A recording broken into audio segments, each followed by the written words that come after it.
3天前，我求义直嫁给了一个战死沙场的人，成了一个寡妇。今天我来安堂给他上香，求他九泉之下保佑我一辈子安享富贵，坐收他的财富。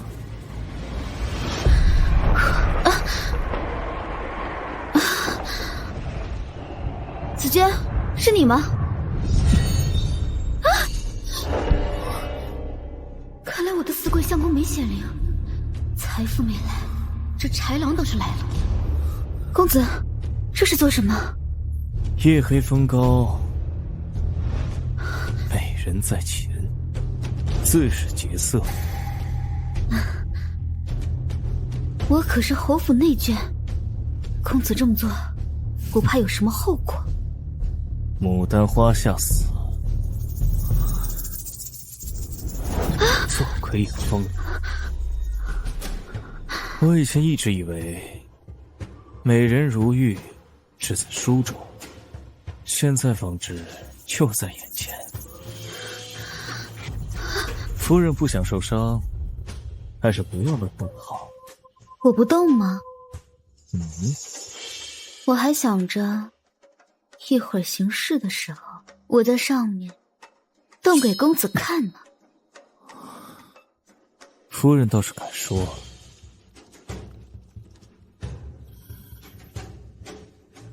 我不仅敢说，更敢做。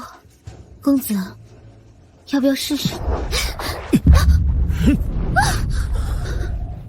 我最喜欢要姿色有姿色，要胆色有胆色的女人。夫人也是投其所好，我们也算是情投意合，对不对？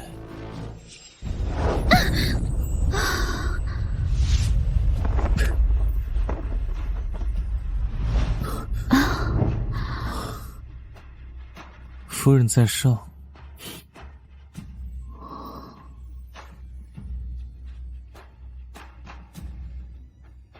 公子还挺小巧玲珑的嘛。我小，夫人可不小。好在夫人与我截然相反。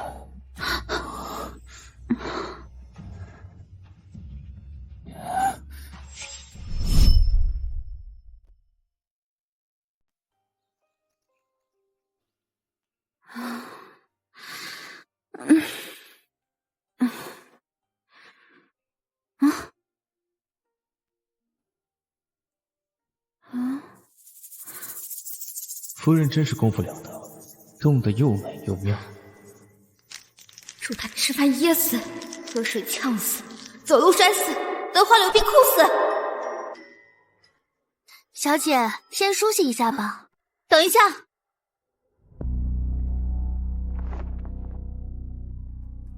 进来吧。都怪木三公子，他马上和小姐成亲了，却跟表姑娘私奔了，害得小姐落得如此境地。景哥哥，你真的要娶宋晓吗？我心里中意的是你，我怎么可能娶宋晓那个没脑子又不懂情趣的？可是好啦，月儿若是信我，就随我一起离开，让所有人都知道我们在一起的决心。到时候宋晓但凡要点脸，就该主动退亲。好，我跟景哥哥一起走。走。好了，你看那边。小姐，三公子跟表姑娘私奔了，怎么办啊？他若是变心，那我就改嫁喽。改嫁？你说，我若是嫁给木修如何？木修去世时膝下无子，木槿便过继他名下做了继子。我若是嫁给木修成了寡妇，但不也成了木槿的娘？未婚夫出墙，我直接升辈分做他的娘，多好！走，去找太后赐婚去。太后懿旨，宋家长女宋晓重情重义，前会人后，特赐已故木修为妻，择日晚婚。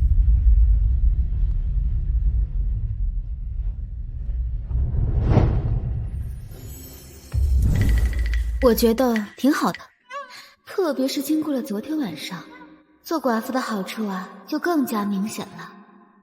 被贼人夺了清白，如果相公还活着，必然会发现。但现在我的相公在棺材里，我出墙的事儿，他永远都不会知道。做寡妇多好啊！走，收拾一下，回侯府。是。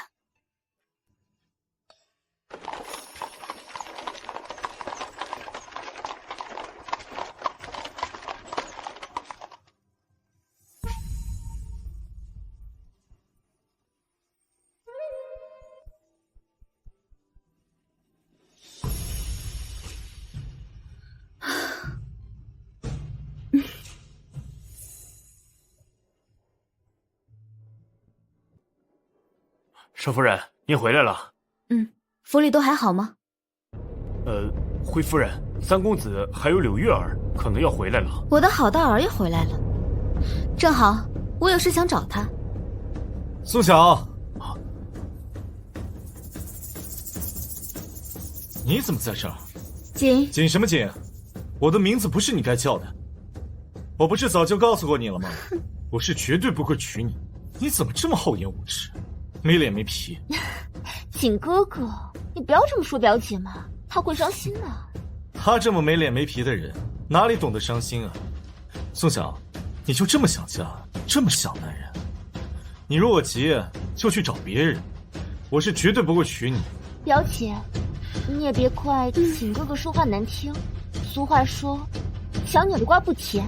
既然锦哥哥对你无意，你也不要强求，免得遭人耻笑。我嫁人这件事情就不劳烦好大儿和表妹费心了。我已经嫁人了。嫁过了？嫁给谁了？也没有谁，就是你爹。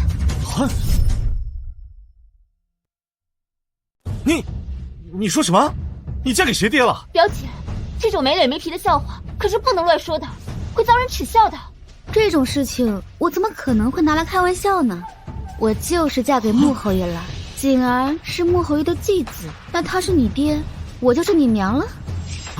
我儿这下有理了，以后见到我也得唤我一声娘亲。你放屁！谁要喊你娘啊？论辈分，所有人都会让你喊我一声娘亲，而且这可是太后赐的婚。锦儿不想叫我娘，是不想承认太后的赐婚吗？把太后压我，你少给我狐假虎威！我只是据实相告，何来狐假虎威一说？来日表妹嫁给锦儿之后，那我们可就是婆媳了。咱们表姐妹变婆媳，真是好大的缘分呐！三公子，李姑娘，老夫人让你们赶紧过去一趟。我的好大儿，你和表妹啊，还是赶紧先去老夫人那儿吧。我给你爹上香也累了，我就先回去休息了。你确实挺累的，给死鬼相公戴绿帽，我真是个力气活。锦哥哥，你听到了吗？刚才宋晓喊你儿子。什么儿子？你骂谁呢？锦哥哥，我不是这个意思，我……都是宋晓的诡计罢了。锦哥哥，你的意思是？他为了靠近我，还真是无所不用其极，连嫁给我小爹这种事都做出来，真是歹毒的很。可惜他的如意算盘打错了，我是绝对不会让他待在侯府碍我们眼的。走，我们先去找祖母。小姐，你早上都没吃饭，想必定然饿了吧？奴婢这就去厨房给你端饭过来，记得多拿一些过来。好，奴婢这就去。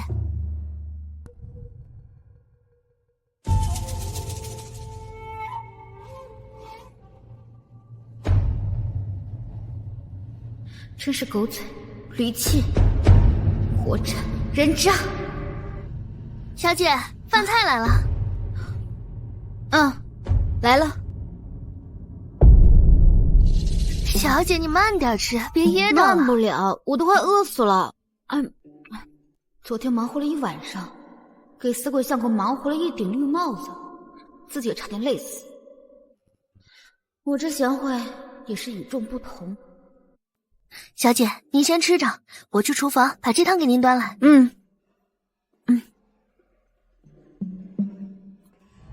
小姐，小姐，大事不好了！你急什么呀？后面有鬼在追你啊！奴婢刚刚去炖鸡汤的时候，听到人说，我侯爷可能还活着。你说什么？木修还活着？对，我侯爷可能还活着，而且有人还亲眼见到过他。我昨晚出墙，他今天死而复生，等于是他出坑，我要入坑。小姐，如果侯爷真的还活着的话，那你的福气可都在后面了。对，我的福气啊，在后面。什么福气啊？那是死气。我本以为我跟木修也就是有名无实的夫妻关系，不曾想这哪里是夫妻关系，这是你死我活的关系。他活了，我就该死。小姐，你怎么了？我没怎么，我就是太高兴了，高兴。晚饭再给撤了。小姐，你不吃了？不吃了。听到木修还活着，我高兴的吃不下了。不过，你真的确定木修还活着吗？奴婢只是路过的时候听了一耳朵，也不敢断言到底是不是真的呀。要不我们去找老夫人吧，老夫人她肯定知道啊。走，找老夫人去。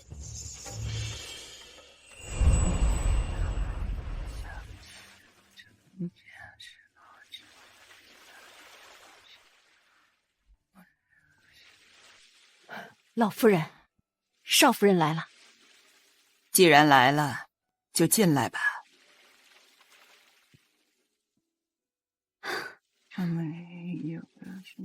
孙琦来给祖母请安，看到您正在礼佛，没敢打扰，刚才就没敢进来，没曾想还是惊扰了祖母。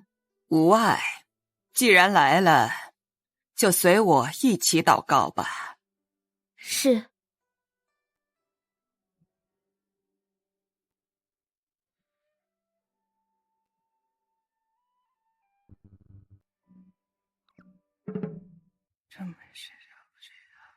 祖母，孙琦这次来是有话想与您说。何事啊？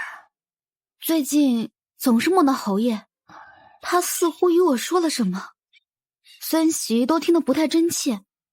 孙琦觉得是不是侯爷在那边说了什么东西，所以才会托梦给孙琦。要不我明天就准备点东西给他捎过去，您觉得如何？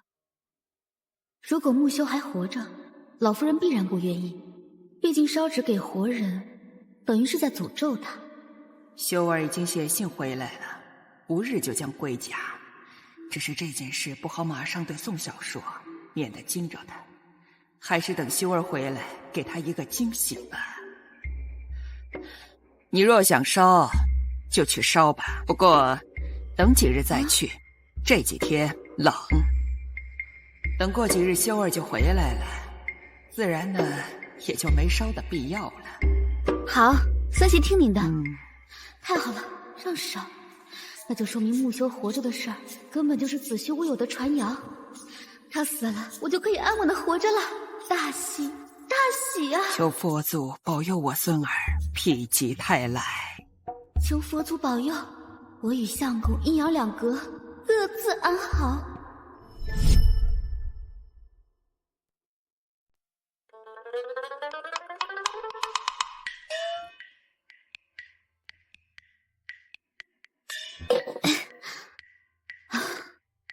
虽然老夫人说过几日再给你烧，但是我还是觉得先给你烧点，免得你在那边不踏实。我给你烧点美人儿。再烧点你们男人喜欢的画本。等明日，我再去买点金元宝，回来都烧给你。哎，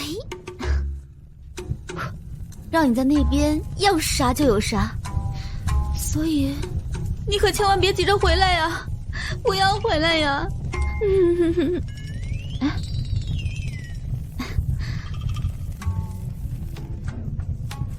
你保我人间富贵，我保你阴间财色兼得，我们这样才是最好的夫妻情分。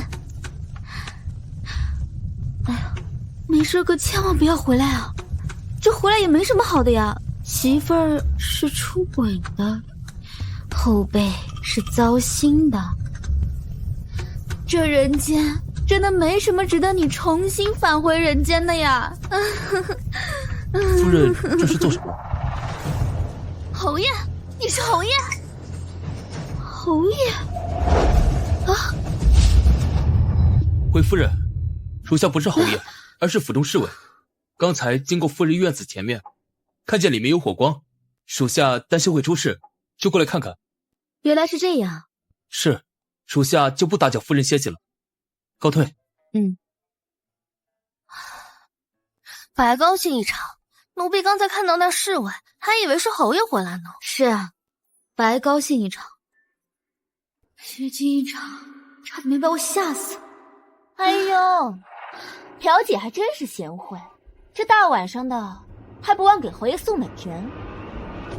小妹过奖了，我呀不仅是对相公贤惠，更是对我儿景儿更加关心呢。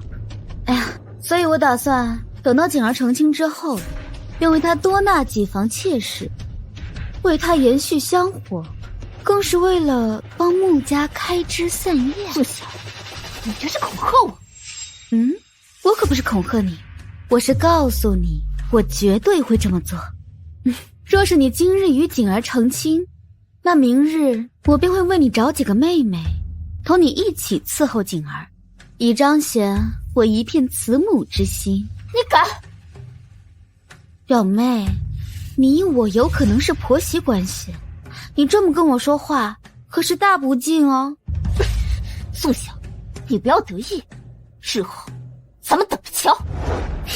我确实在等着，等着你跪下喊我婆母。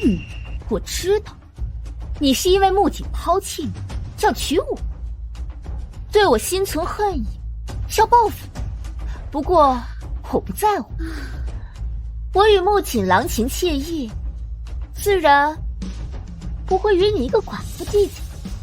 你不计较就好，那我便等着你和景儿一起给我跪下磕头敬茶。小姐，她太过分了。无妨，等日后我成了她的婆母，好好调教调教她。赶紧把那火盆撤了吧。小姐，你烧这些做什么呀？侯爷托梦给我，说他想要这些，我就烧了。小姐真是贤惠，不过这烧的是不是有点太多了呀？这么多女人，侯爷在那边能吃得消吗？少废话，赶紧把火盆撤了，我也去休息了。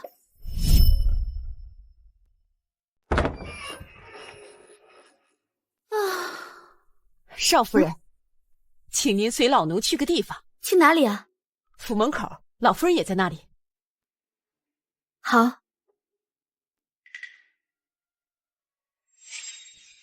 哎呀，你看看，怎么还没来呀？桂嬷嬷，是有什么大人物要来吗？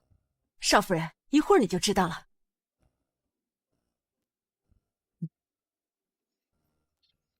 祖母。哼。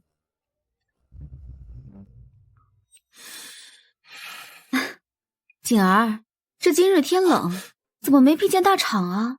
万一若是冻着了，为娘可是要担心的。宋晓，你少跟我来这套！你对我爱而不得，就想方设法膈应我，你可真够歹毒的。景儿，这不管过去如何，现在我们是名副其实的母子，你这样实在是有失体统，传出去了让人笑话。你少对我说教。为娘没有对你说教。你别在这儿给我为娘为娘的！我告诉你，想让我叫你母亲，做梦！哎呀，你们都闭嘴！老夫人，您看，来了来了！谁来了？这么大阵仗！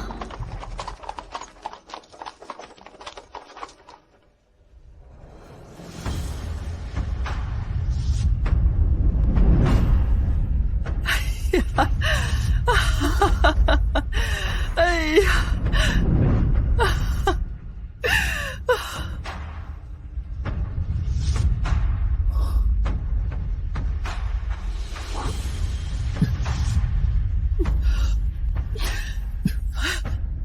不孝孙木修，给祖母请罪。起来，快起来，快起来！侯爷，这是夫人。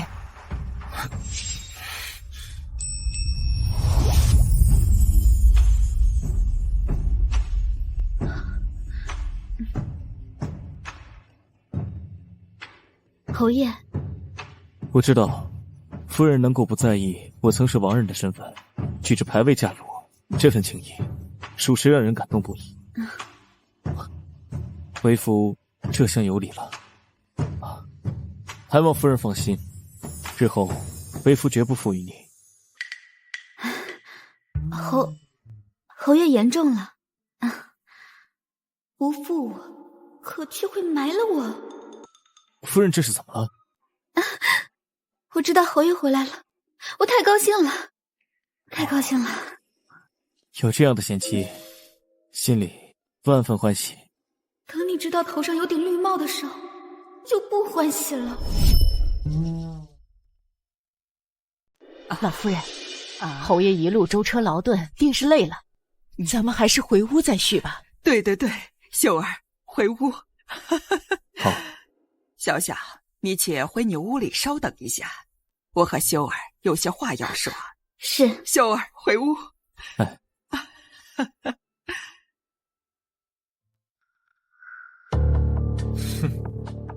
你不要以为父亲回来你就有好日子过。我告诉你，父亲回来只能说明你的好日子到头了。哼。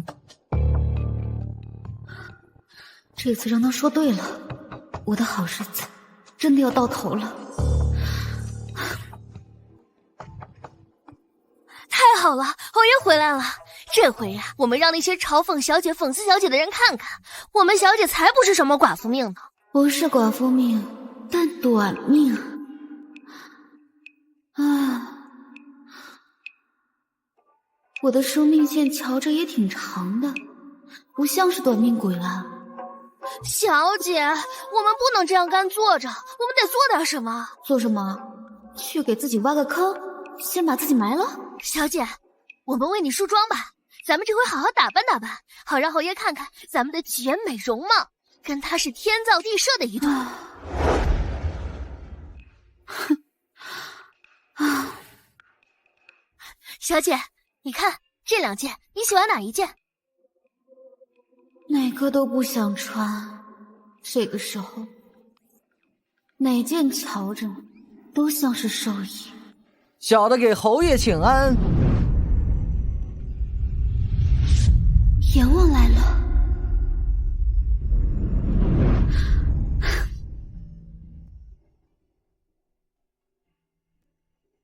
侯爷，你我夫妻，不必多礼，坐。小姐，侯爷，你们先聊，我去厨房为你们盛饭菜。这个丫头倒是机灵。谢侯爷夸奖。侯爷这般看着我，我脸上可是有什么不对吗？祖母说，夫人是贤良淑德之人，但我却不敢苟同。什么意思啊？这么快就发现我是奸懒偿滑、贪财又善于给他戴绿帽的人了？在我看来，夫人不仅贤良淑德，还才貌双全。侯爷，过奖了，妾身愧不敢当。刚才祖母跟我说，我既已回来，咱们夫妻又情投意合，他希望你今晚就能圆房，完成夫妻之间该有的礼数。要圆房？你我夫妻自然是要行房。侯爷说，侯爷说的对。可是侯爷刚刚回来，应该好好歇息歇息。这圆房不急于一时。夫人如此体谅，为夫甚是感动。但是，绝不能让夫人再受委屈了。之前成亲我就不在，让夫人受了许多委屈，以后再不能冷落了夫人了。夫人放心，从今往后，为夫一定全力疼夫人。他还有权利？老天，这是要亡我呀！父亲，父亲，父亲，您真的还活着？多年不见，锦儿长大了。是，孩儿长大了，马上就要成亲，娶的还是自己最心仪的女子。好，那为父要恭喜锦儿了。多谢父亲。不过有件事，孩儿思量许久，还是觉得不应该瞒着父亲，告知才行。何事？就是关于父亲身边这个女人。锦儿，不得无礼。这位是你母亲。什么母亲啊？父亲可不要被她给骗了。她之所以嫁给你，并非是心仪于你，而是别有居心，是出于报复。不可胡说。我没有胡说，我说的句句属实。更重要的是，宋晓他早就不是清白之身，根本配不上父亲。我已得了清白之身的事，难道穆景已经知道了？他是怎么知道的？现在该怎么办？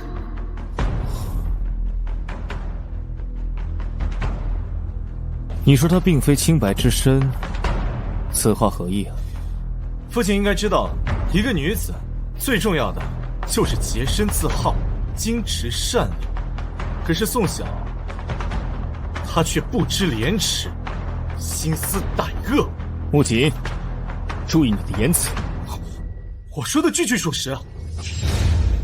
父亲，你看，这是宋晓之前给我写的书信，里面写的都是一些见不得人的东西。还未出嫁就没脸没皮，勾搭男人的女，就可以说她已经不是清白之身了。吓死了！原来穆景说我不是清白之人，说的并不是我出墙，而是这封烂信。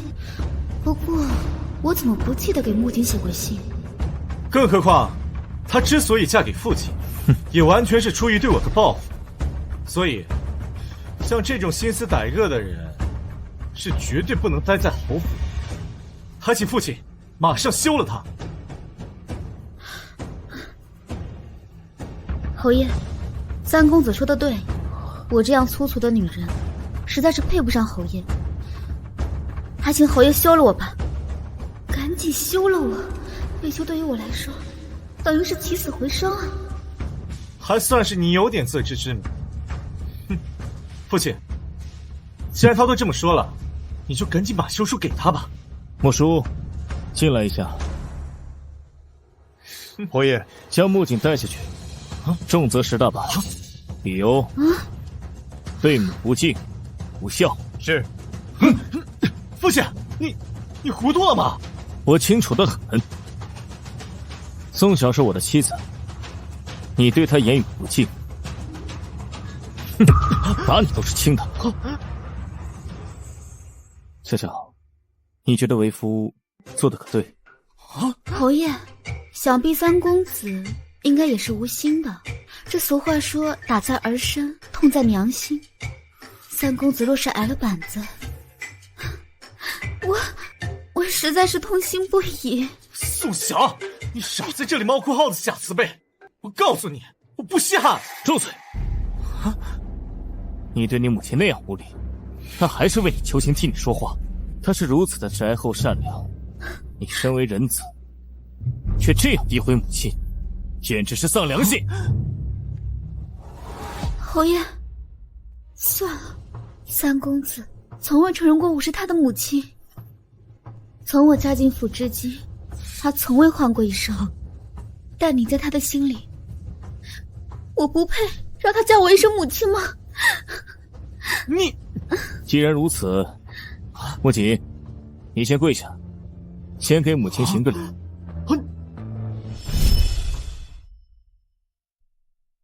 想让我叫她母亲，妄想！侯爷，还是算了吧，万事不可强求。夫人仁厚，但家有家规，此事不能就这么算了。木槿，目无尊长，不能不罚。拖下去，重则15大板。来人！放下来，苏小！我告诉你，你不用加好戏，我用不着你的同情。总有一天，我一定会揭穿你的真面目。父亲，偏袒宋小，责罚儿子，实在是昏庸，昏庸！拖下去！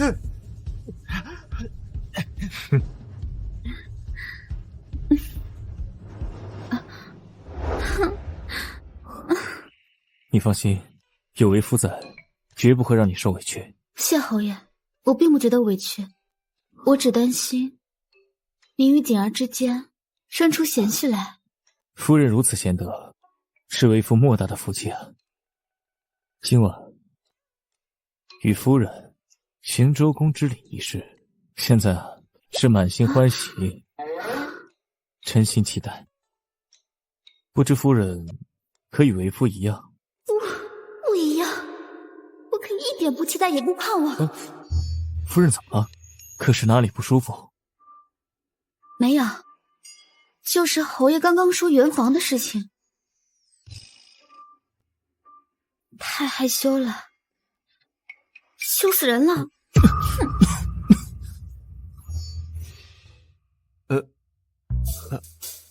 侯爷，您还好吧？虽然不怎么疼，但为夫却感受到了他想谋杀亲夫的那种气势。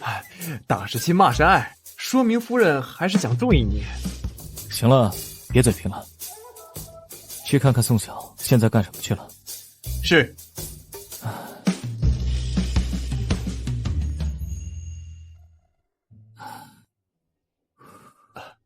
侯爷，夫人出去后被老夫人带走了，现在正派人和夫人讲闺中之事，怕她有什么不懂的，坏了侯爷您的兴致。如此，我对今晚的洞房花烛是愈发期待了。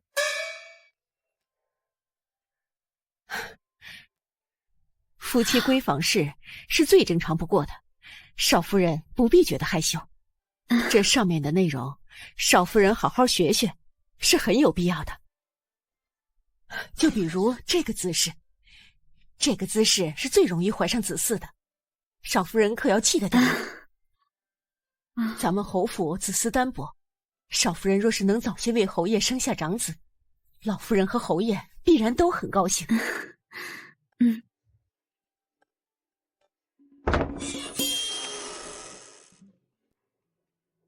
夫人，您回来了。回来了。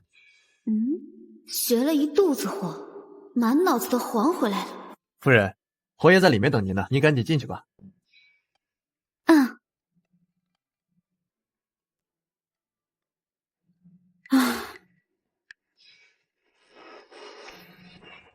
少夫人这脸色不像是要入洞房，瞧着跟奔丧差不多。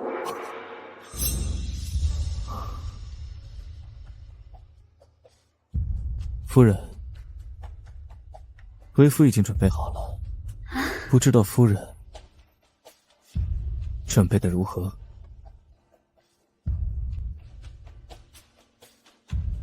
我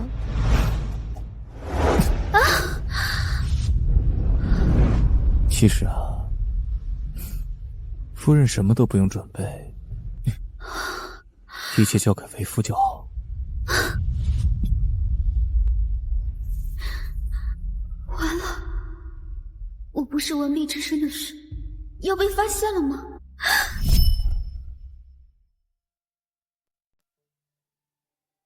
该给少夫人说的都说了。老奴相信，凭着少夫人的聪明伶俐，她肯定懂得此事的重要性。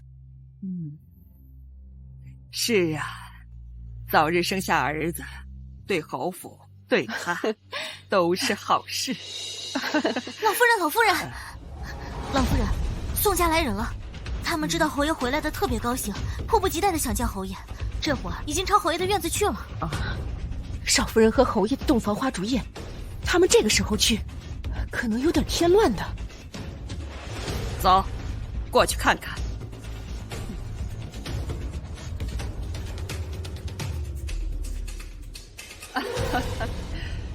亲家，这么晚了，你们怎么过来了？亲家祖母，这么晚过来实在是有些冒昧，只是听说侯爷回来了，我们实在是按耐不住心中的欢喜，只想着快点过来看看，所以就顾不得礼数了。失礼之处，还望老夫人莫怪罪才是。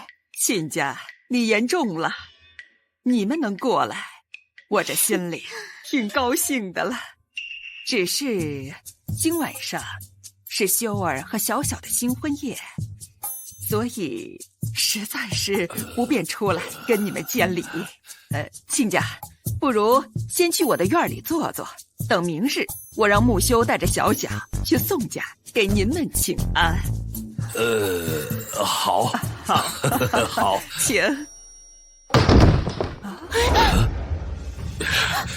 哎呀！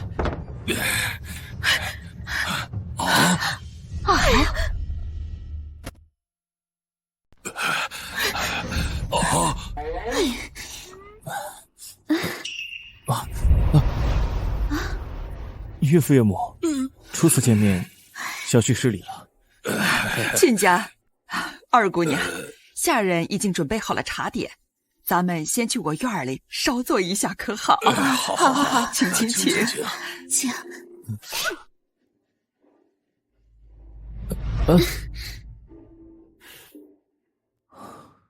我们是不是丢人了？不丢人，床塌了，只能说明咱们夫妻感情好。你别开玩笑了。不是开玩笑，是夸赞。为夫很喜欢夫人在床上的那股生猛劲儿。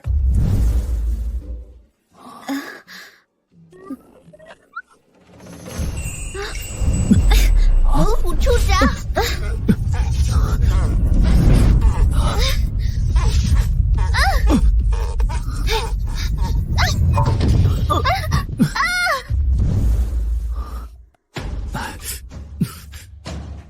夫人，这会儿还是先去叫莫叔请个大夫来吧，给为夫瞧瞧。哦，好，我现在就去。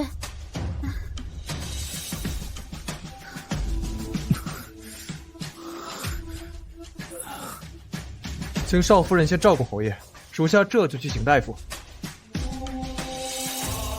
小姐，你跟侯爷没事吧？还好啊。洞房失败，木修受伤了，我不是清白之身的秘密暂时保住了，就是这床未免太不结实了，竟然经不起我蹦跶。少夫人，桂嬷嬷，刚才是怎么回事？我就是想按照嬷嬷教我的方法，在新婚之夜多努力一把，没成想不小心努力过头了。嬷嬷，我父母还在府里吗？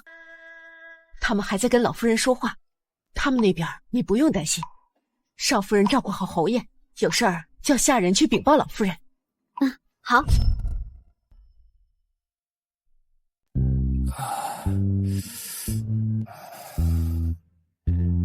侯爷，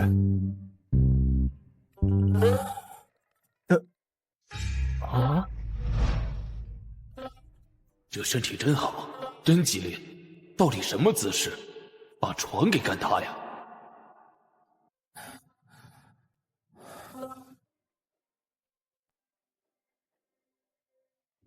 侯爷，您得先解开腰带才行。那劳烦夫人先背个身，不想吓着夫人。啊。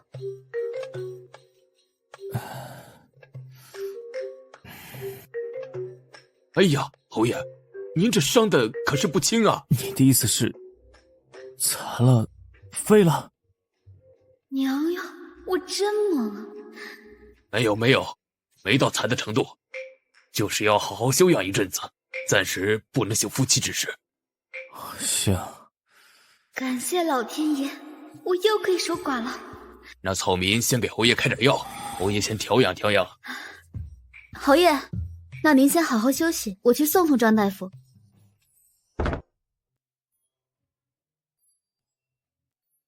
张大夫，不知侯爷这个伤大概多久能好啊？唉，短则3个月，长则半年。赵夫人若是没有别的吩咐，草民就先行告退了。好。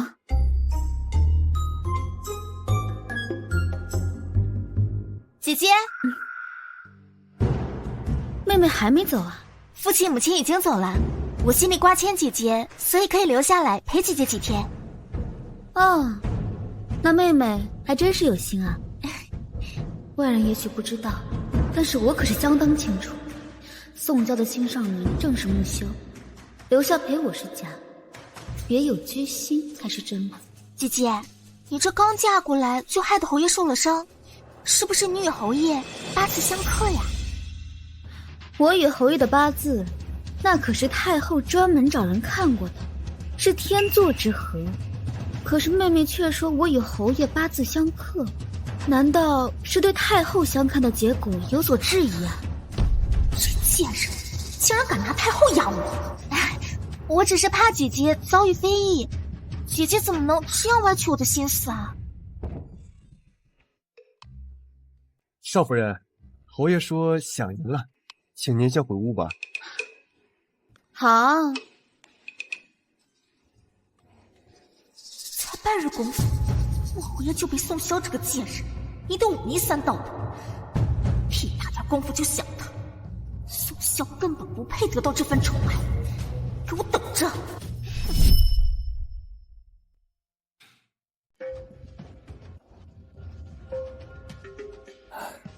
多吃点。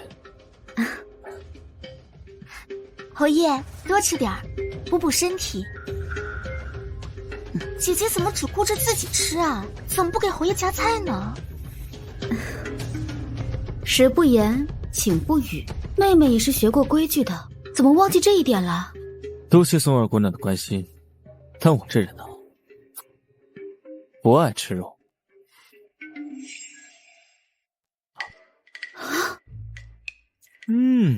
我虽不喜欢吃肉，但是夫人家的肉特别的好吃。表妹，你不是说带了东西给少夫人吗？姐姐若是不提醒我的话，我都要忘记了。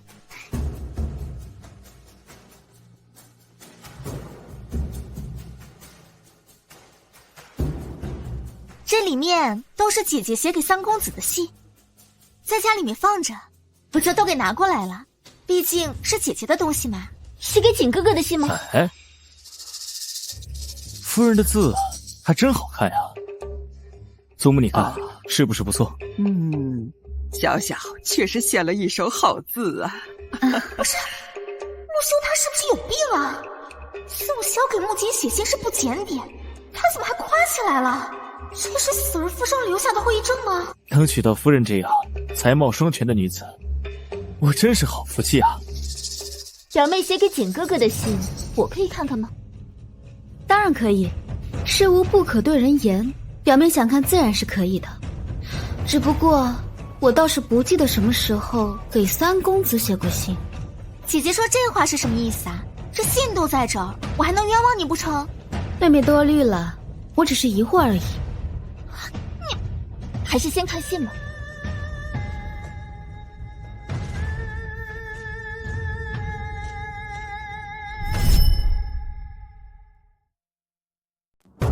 表姐，姐姐信里都跟三公子说什么了呀？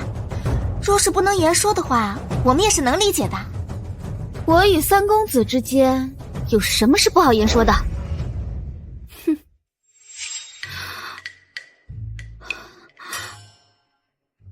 怎么了？呀，夫人这是写给为夫的信啊。木修，只因感君一回顾，使我思君朝与暮。这怎么回事？我明明让紫娟把信都换成白纸了，怎么现在反而变成了写给木修的情信了？侯爷，属下已让人查了宋家的包袱，包袱里是写给三公子的书信，信里的内容都是些猛言浪语，并且署名还是少夫人。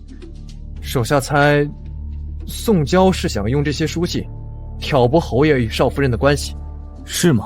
是。不过夫人已经派紫娟把这些书信换成了一些白纸，她倒很机灵。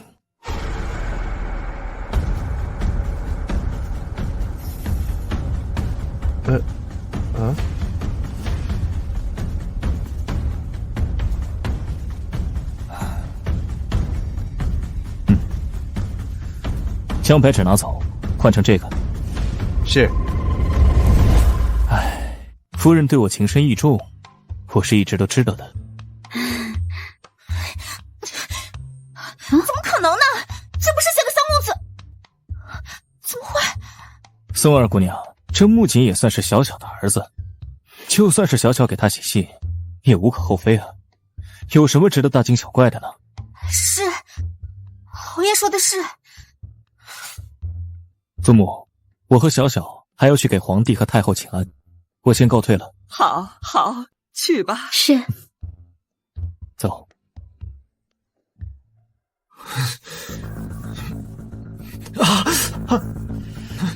宋娇这个蠢货，真是成事不足败事有余，让他勾引宋晓和木修，结果他拿了一封宋晓写给穆侯的信，最后挑拨不成，还让穆侯对宋晓愈发满意。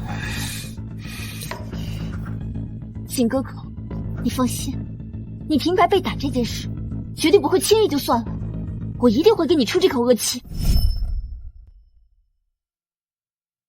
我现在倒是也不急了。怎的不急？我本还盼着宋乔将宋晓取而代之，现在看来，凭他的脑子是根本不可能的。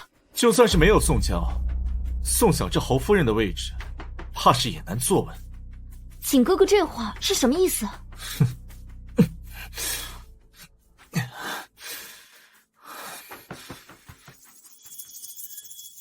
你不知道，太后一直希望父亲娶她娘家侄女沈如为妻，后来父亲身亡，太后方才息了心思。现在父亲活着回来了，他手里的兵权对太后、对沈氏都是一大助力。你等着看吧，我们什么都不用做，太后就会动手把宋晓赶出侯府。哎呦，侯爷，公公，穆侯爷，您总算是来了。皇上啊，可是等您好久了。微臣这就带内人去叩拜皇上。侯爷，皇上有政务要与您商议，侯夫人在，怕是多有不便呢。侯夫人倒是不如先去见太后，她老人家也在等着呢。行，那我就先去给太后娘娘请安。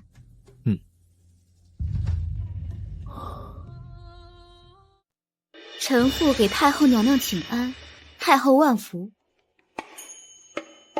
起来吧。谢太后娘娘。穆侯平安归来，你心里一定十分欢喜吧？臣妇确实心存感激。其实现在想想，当初给你和穆修赐婚，终究是有些草率。本来穆侯与沈家大小姐沈如是情投意合的一对璧人，只可惜造化弄人呐。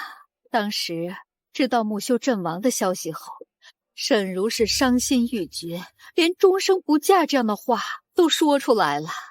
而她也真是十分的执拗与痴情，以至于现在都17了，还未曾婚配。太后这是什么意思？是在示意我主动让位吗？小女当时知侯爷已不在，便并未想太多。这如今侯爷也已经回来了，与沈姑娘又是情投意合，这小女卡在中间实在是不妥，所以恳请太后准许小女与穆侯爷和离。准许小女与穆侯爷和离。你确定？是，我确定。这穆侯爷与沈姑娘都是重情重义之人，论情分，他俩才应该是天造地合的一对。既然你确定，那么哀家就同。皇上驾到！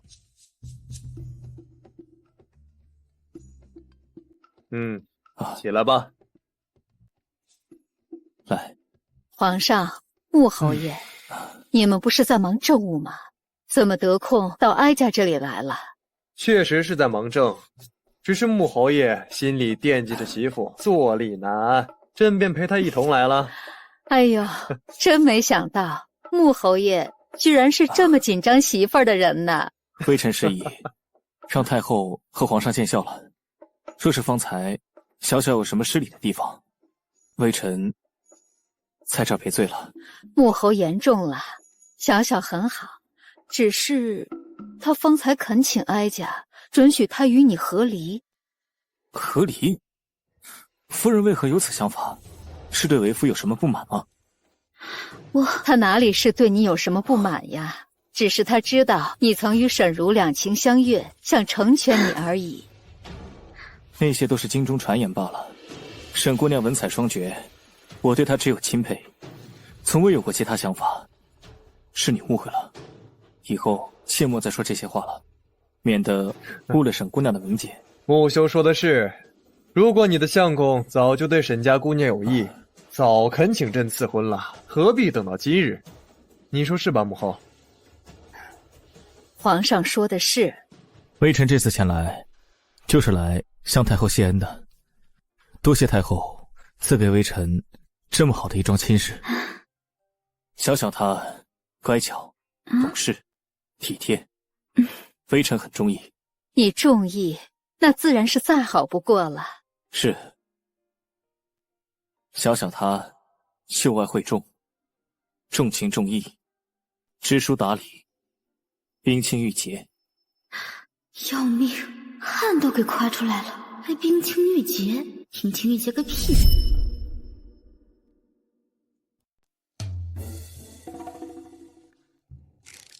没想到夫人还有成人之美的想法。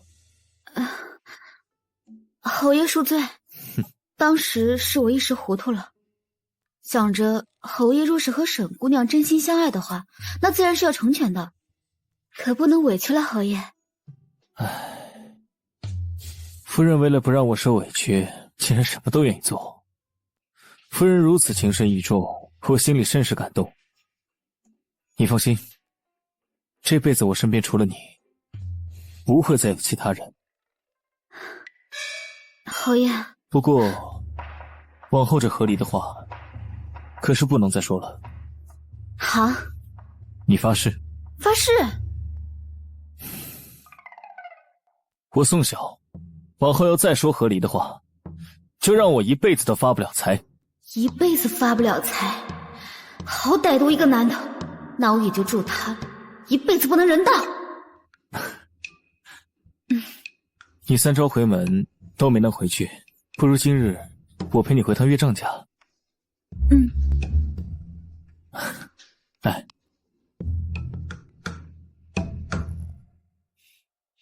老爷，你是长辈，不亲自迎也没关系。糊涂！论官职，穆修他可是我上峰，在他面前拿什么架子？哪里是迎接女婿，分明是迎接主子。大爷大夫人，我也到了。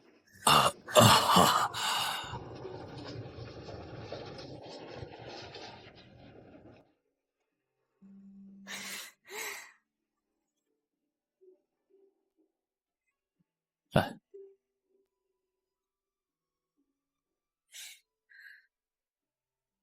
岳父，岳母。贤婿这么忙，怎么还亲自过来呀？再忙，规矩不可失啊。孝敬岳父岳母是女婿该做的。好，那里边请吧，快！岳父，请喝茶。你也喝。不知道的还以为木修是主，宋妍是客。我之前要嫁木修的时候，他不还是气势汹汹，一口一个死鬼女婿吗？现在那股气势去哪儿了？难道活着的木修比鬼还可怕？岳父在任上一切很顺利。这我要是说不顺利，木修是不是要出手提拔我一把，帮我把官位往上走走？嗨，确实是有许多不如意之事，有心想多做点事儿吧，可是官职不够，他够不上啊。果然，官场上的人没有脸皮薄的，开口就是想升官。岳父有此心，是朝廷之福啊，只是做太多事，小小定会心疼的。身为女婿，也不愿见岳父太过劳累啊。所以岳父尽力就好，不要太过费心，身体为重。好。老爷还以为木修是想提拔他，结果木修却是告诉他别妄想了，真是献丑。我听下人说，小的时候，遇事想找父亲，总是找不到，听着很是心疼，所以还是希望岳父清闲一些，这样小想见您的时候，随时都能见到。以后想父亲了，回来就能见到，高兴吗？高兴。父亲呢？高兴吗？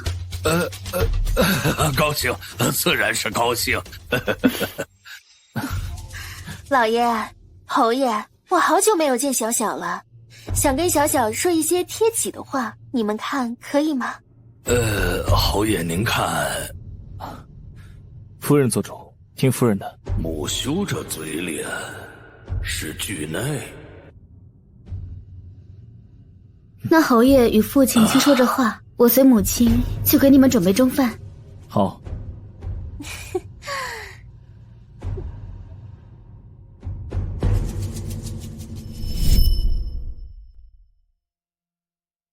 你现在也是出息了，得了木修的疼宠，日后可是享福了。这还是要多亏了母亲，当初给我看过，说我天生守寡的命，不然啊，我也不会嫁给木修。不过呢，现在看来，母亲看的一点不准嘛。早知道木修还能活着回来，打死我也不会同意宋晓这个妓女嫁过去。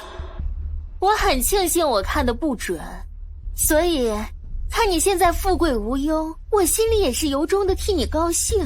是吗？当然，我们可是一家人，我自然心里盼着你处处都好。你日后呢，要多帮衬帮衬你妹妹。娇儿现在在侯府住着，你作为姐姐，也带她到处走动走动。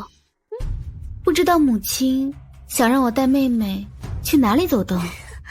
王爷、皇子、世子，不是跟侯府常有往来吗？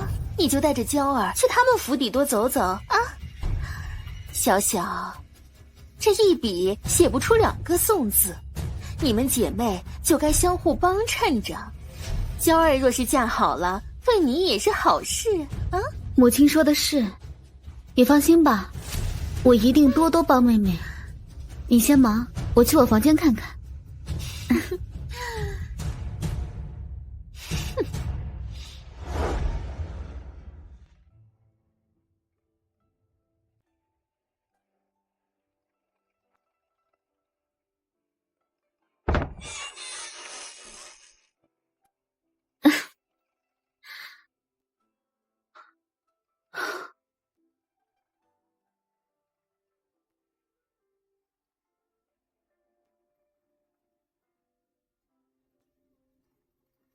小姐，戚夫人实在是太过分了。从前面可歹欺负小姐，现在小姐刚好了一点，便想借着小姐给2小姐寻一门高门亲事。她实在是想得美。她自然是希望宋娇嫁得好，只是可惜可惜宋娇想嫁的却不是王爷世子，而是他现在的姐夫穆修。我倒是盼着宋娇能如愿，他入院的话，我就刚好可以和你走人了。好在现在侯爷护着小姐，给小姐撑腰，他们再想欺负小姐，妄想。只怕到时候穆修比柳氏更恼恨我。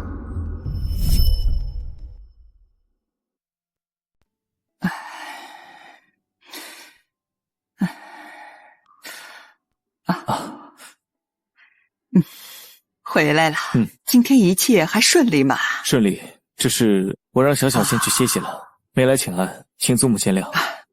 不爱不爱，你懂得疼媳妇儿，祖母心里挺高兴的。来，快坐。您慢点。太后她今天没说什么吧？太后似有意让我休了宋晓，娶沈如与沈家联姻。沈家是她的娘家，又是二皇子的岳家。你若是与沈如成了亲，成了二皇子的联姻，在皇上眼里，你就等于和二皇子站在一队，这可不是好事。您说的是，皇上现在对到处拉拢群臣、野心勃勃的二皇子很是忌惮，其中利弊你比我更加清楚。就算是不跟沈家联姻，你也要对宋晓好一些。只要夫妻和睦，太后她就没有理由让你和离。祖母放心，就算没有这些，我也不会同宋晓和离。真的中意他？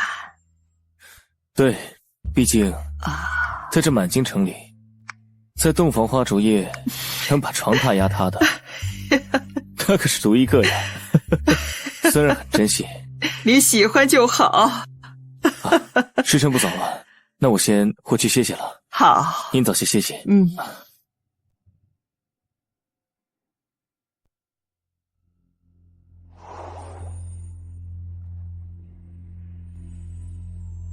小姐，哇，真美！侯爷看到，估计连路都走不动了。哎，小姐，你看，那是不是侯爷？啊，是侯爷！快帮我弄弄头发和衣服啊！好。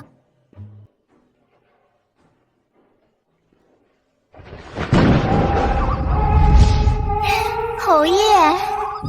侯爷有鬼！侯爷，你先走，属下听候。好。侯爷，女鬼哪里去？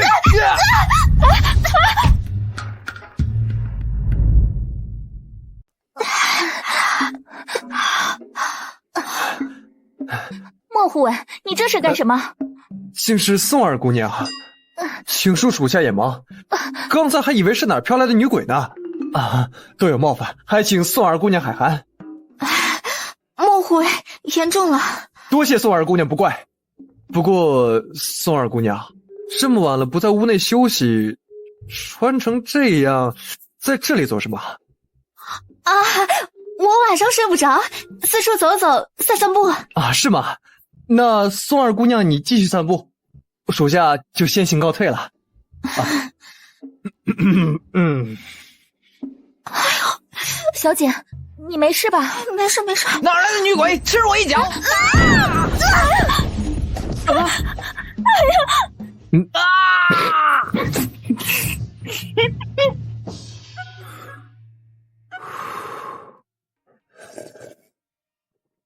宋娇现在什么情况？属下回来的时候，他又挨了一脚，想来以后都不敢大晚上在外面飘了。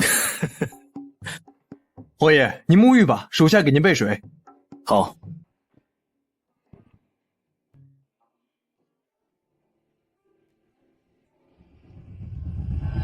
别怕，我会轻一点。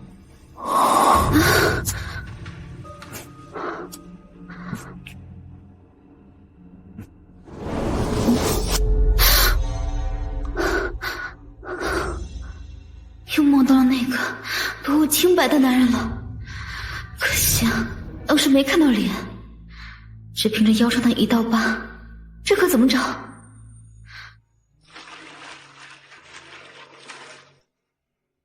侯爷，水好了，可以沐浴了。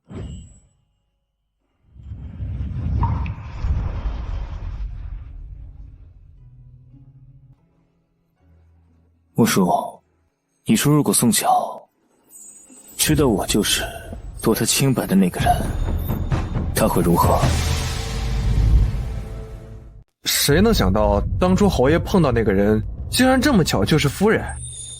不过夫人理当庆祝又高兴，不然换做另外一个男人，莫说侯夫人的位置，就连性命能不能保住都是两说。其实我也是这么想，但是经过这阵子的接触，我可以确定他的反应绝对不是庆幸和高兴。侯爷为何这么说？这阵子我发现他总在看关于律法的一些书，比如把人皮剥了做成人质会不会判刑，以及做这些极刑时需要准备的东西。他表面看着柔顺乖巧，实则是披着羊皮的狼啊。不过他一个黄花大闺女被夺了清白，第一反应不是恐慌失措，而是记住这个人的特征，想着把他做成人质。哼，也是有趣的很。侯爷这笑的怎么瞧着骚里骚气的，就跟那春天的猫一样。侯爷，你还是要小心夫人一些。小心什么？小心那个侯爷色字头上一把刀。去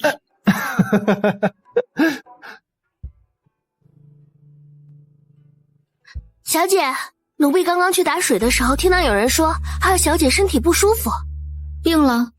不清楚。谁病了？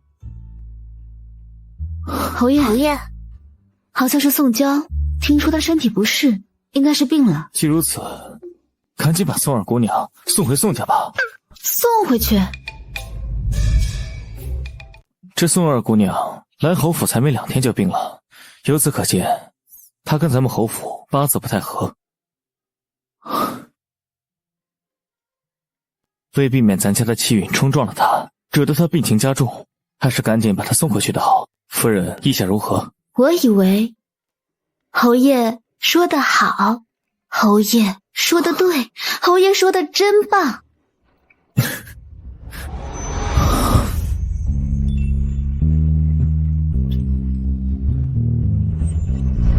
夫人真会夸，夸得为夫这心里心跳都不稳了。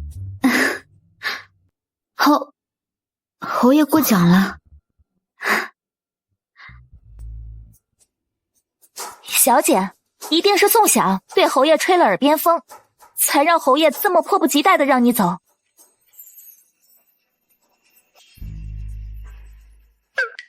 你真这样以为的？奴婢还可以肯定，宋晓他这么做就是怕你抢了他侯夫人的位置，所以才处心积虑的让你走。这就怕了吗？翠儿，你去收拾东西，咱们回宋家。小姐，咱们真就这么走了？来日方长，你不急于这一时。我迟早要那个宋萧好看。小姐，侯爷去上朝了，二姑娘跟翠儿刚刚也离开了。他这次倒是走得挺爽利的，侯爷都亲自赶人了，他自然是没有留下来的道理了。哎，对了，这是刚刚周管家给我的信，叫我交给你。给我的？谁会给我写信？侯夫人，上个月您来安堂上香，我看到一个男人潜入你屋，若是侯夫人方便，请来安堂一趟，我有东西给你。小姐，你怎么了？我要去安堂一趟。侯夫人，是我让人给你递的信儿。敢问小师傅，你可看清那人的长相了？当时天太黑，我没看清他的模样，只是隐约看到个子挺高的。不过我捡到了这个。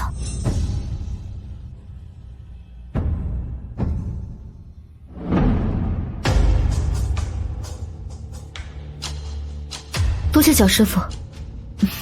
阿弥陀佛，也请侯夫人放心，这事儿我会守口如瓶，不会乱说的。多谢小师傅。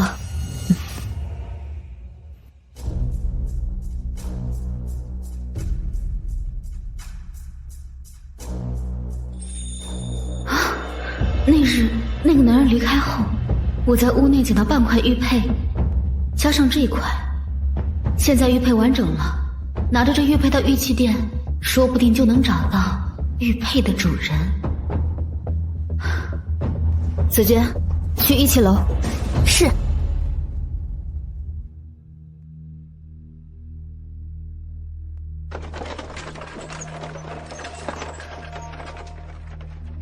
掌柜的，您见多识广，还请您看看这玉佩，你可曾见过？哎，知道。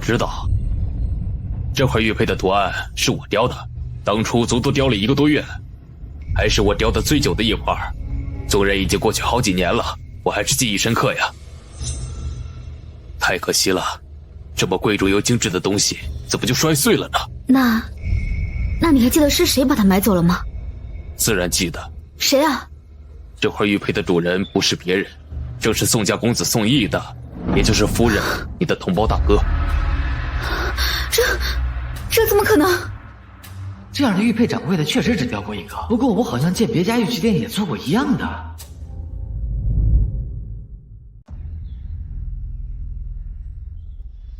侯爷，少夫人刚派人过来传信儿，说宋二姑娘身体不适，她心里挂牵。从安堂回来后，她先回宋家一趟，然后再回来。知道了。侯爷，少夫人跟宋二姑娘关系可没那么好，她回去是不是有什么猫腻？吩咐侍卫暗中盯着宋晓的一举一动，若有异常，即刻来报。是。哎呀，你怎么又回来了？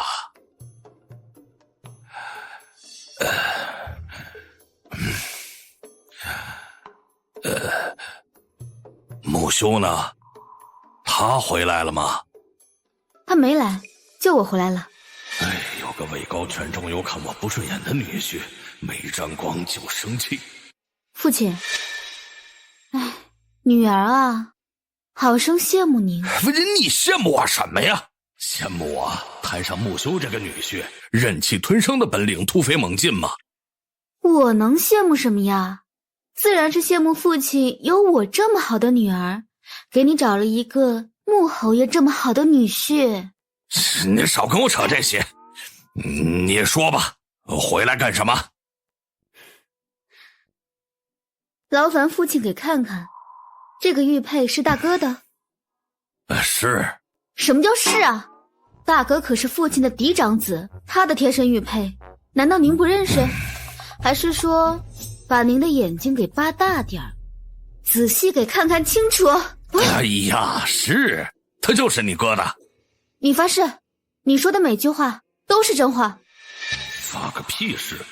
这玉都长得差不多，我咋知道是不是？看个玉佩给发个屁的誓！你要是不信，你就写信去边境问问你哥。不过你哥边境事务繁忙，也没空搭理你。是啊，我哥在千里之外的边境，又怎么会同时出现在安堂呢？一定是哪里搞错了。行吧，那您先忙吧，我先走了。赶紧走！你每次回来就知道气我。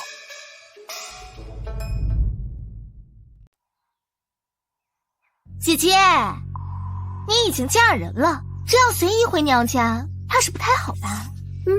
妹妹说的对。宋萧，你这是什么意思？不要以为嫁到侯府当夫人，就可以任意妄为了。如果是，那你也太狂妄可笑了吧？怎么，我说错了？妹妹自然是说错了，所以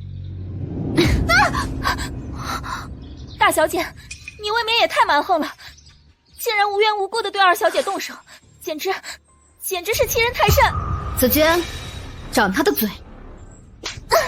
宋萧，你这是干什么？你脑子是不是被驴给踢了？紫娟啊，你去侯府一趟，就说让侯爷来这里接我。还请穆侯爷，你们是还嫌不够丢人吗？父亲，我只是好心提醒姐姐，她这样总是回娘家，怕侯府的人不满呢。可谁曾想，姐姐却不知好歹，还下手打你还有什么好说的？好说的？那这可太多了。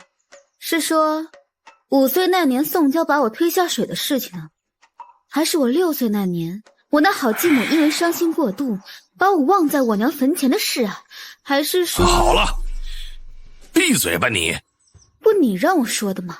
我是让你说这些了吗？行，不说这些，那说点别的。让我的好继母和妹妹给我赔个不是吧？让我给你赔不是？做梦！我做梦？啊，那试试看吧。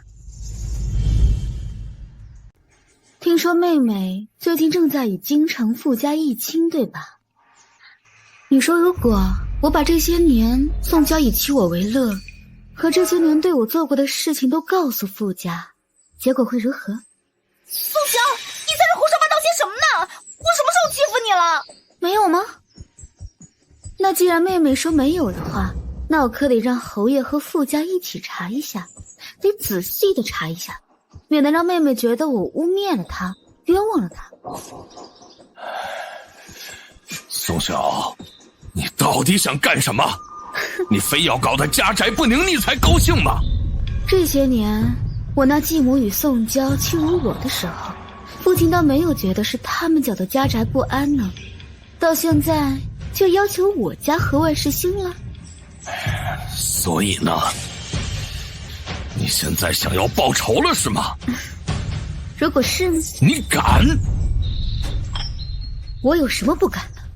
以我现在的身份和侯爷对我的宠爱，如果我让侯爷好好查一下他们欺辱我的证据，你说这结果会如何？父亲，你教妻不严，教女无方，若是传出去了，对你的仕途会有什么影响？宋晓，你好大的胆子，竟然敢威胁父亲！你闭嘴！给姐姐道歉。父亲，我说的话你没听到吗？我不要给他赔不是，妄想！哎呀呀，您看看您教出来的好女儿，被你教得如此乖巧懂事，如此听话呢。宋晓，你够了！我不够。既然妹妹不愿意赔不是的话，那就由父亲来吧。我来？你什么意思？你是想让我给你道歉吗？我怎么敢让父亲给我赔不是？只是不知道父亲会不会害怕我回去在路上告状。你在威胁我？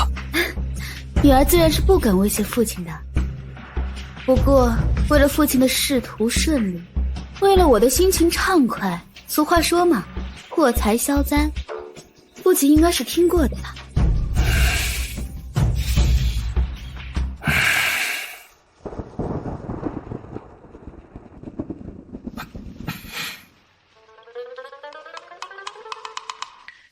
父亲倒是挺大方，也许呢，我应该拿着银子直接远走高飞，也免得提心吊胆的活着。小姐，是穆三公子。我儿，你怎么来了？宋晓，我警告你，你要是再敢这么叫我，小心你的狗命！我儿，你为何要这样说？宋晓，你少给我装糊涂！你不要以为我那便宜父亲回来，你有了靠山，就可以肆无忌惮的恶心我、作践我。我告诉你，无论什么时候，我都是穆家的子孙。就算是我把你弄死，穆家也会维护我到底。穆家的名声，可比你的性命重要多了。多谢我儿提醒，为娘呢记下来。也许我可以借着穆景与穆修和离。母亲让我接你回侯府，快走！哼，让我来接宋晓，对外彰显母慈子孝，真是多余。哼，我跟宋晓这辈子也不可能母慈子孝。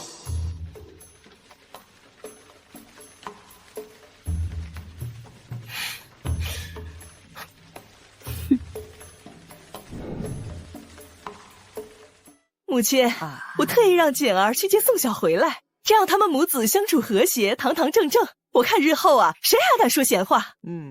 你有心了，这都是儿媳应该做的，当不得母亲如此夸奖。坐吧。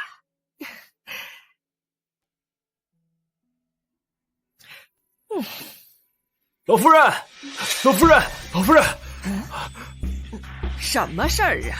急乱慌张的。三公子他，三公子穆锦怎么了？三公子他当街把宋晓给非礼了。啊？你说什么？啊！穆锦把宋晓当街非礼了？哎呀，你在说什么混账话？你是不是疯了？这种要命的话，我哪敢胡乱说？难道这是真的？哎呀，这怎么可能？老爷，不瞒您说，我听到下人禀报的时候，也以为自己耳朵出毛病了，可惜不是。出去给您采买笔墨的旺财亲眼看到的，说穆锦在马车内强势去解宋晓的衣服，当时街头很多人都看到了。老爷，你别激动，别激动啊！我能不激动吗？她先开始要嫁给那个死人，现在又跟他的继子，哎呀，我真是教你有方，教你有方啊！这个宋晓，他得让我名留青史了。他人在哪儿呢？他人现在在哪儿呢？听说他受了惊吓，这会儿人在医馆呢。他受惊吓？他再受惊吓，有我惊得厉害吗？去，马上把他找来。赶紧的！是，我这就去啊！哎呀，我的命怎么这么苦啊？怎么摊上这么好的一个女儿呀？你说的是真的？千真万确。奴婢去找夫人的时候，在书房外亲耳听到的。穆锦非礼了宋晓，小姐，这下我们可有好戏看了。这可太有意思了，太有意思了！小姐说的对，这事儿。就算是穆锦先破了规矩，碰了宋晓，可那又如何呢？当街与自己的继子产生了些肢体接触，小姐，这传出去，可是一件天大的丑事。没错，说的没错。经此一事，宋萧这侯府夫人的位置是绝对保不住了。今天可真是天大的好日子啊！哎，对了，派人去府门口盯着，宋萧一旦回府，立马禀报。小姐放心，奴婢已经安排丫头过去了。做得好。姐姐发生了这么大的事情，我一定要好好安慰安慰她才好。二姑娘，大姑娘回府了，还有侯府的人也来了。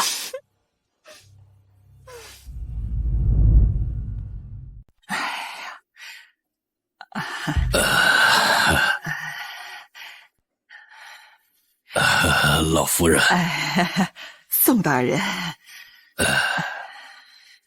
这气氛真是相当的盛喜。要记得，侯爷还是牌位时与宋大小姐定亲的日子，气氛也是如此，不像是定亲，像是奔丧。小小现在怎么样？还好吗？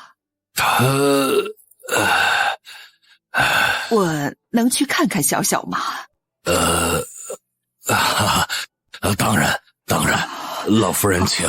好，小小，你别担心，你父亲一定会将这件事查清楚，为你主持公道的。不过，你一定要如实的说，为什么穆锦突然对你动手啊？这还用说吗？这一个巴掌啊，拍不响，肯定是姐姐呀。什么地方惹得穆三公子误会了？那穆三公子啊，才会扒了姐姐的衣服呢。江儿，闭嘴！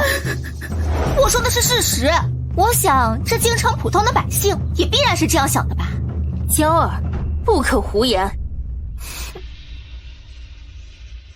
夫人，穆老夫人还有老爷来了，恭喜姐姐呀！姐姐啊，已经名动京城了呢。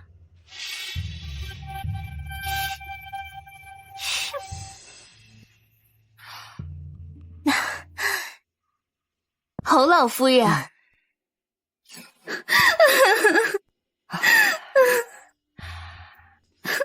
小小，这次的事儿让你受委屈了。你放心，我一定给你做主。老夫人，我知道三公子也不是有意为之，他定是突发了什么暴病，又或者是被什么人给算计了。难为你这个时候还为他说话。我是相信景儿的为人，他到底也是公然的当街扯了我的衣服，这落在世人眼里也是有悖了伦理，所以为侯府为宋家也是为了我自己，我自愿合理，还请老夫人成全。这个老爷，侯爷来了。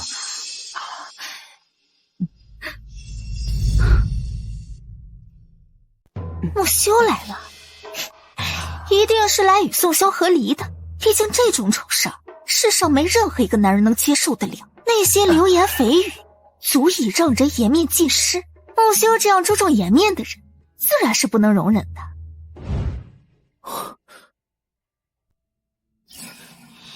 侯爷，侯爷，我给你抹黑了，是我对不住你，请侯爷能与我和离，这样对咱俩都好。怎么是你对不住为夫呢？明明是为夫对不住你啊！你为何这样说呢？没能保护好自己的夫人，是为夫无能。要赔礼，也应该是我向你赔礼道歉。夫人放心，我与侯府绝对不会让你担下所有，我会处理好所有的事情，绝不会让你受一点委屈。侯爷，你安心养病，今日我去处理好所有的事情，明日来接你回府。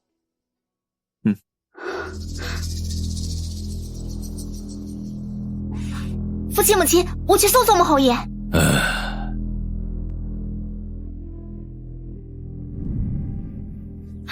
爷，侯爷，请等一下。侯爷，有句话不知道讲不当讲。既然觉得不能讲，那就不要讲。话是这么说，可是为了姐姐，我还是要说一句。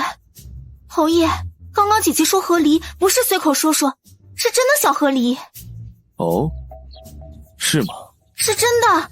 侯爷，你或许不知道，姐姐在侯府，每日面对你和木三公子，心里本就十分别扭，再加上闲言碎语不断，她心里十分痛苦，每天过得都很不开心。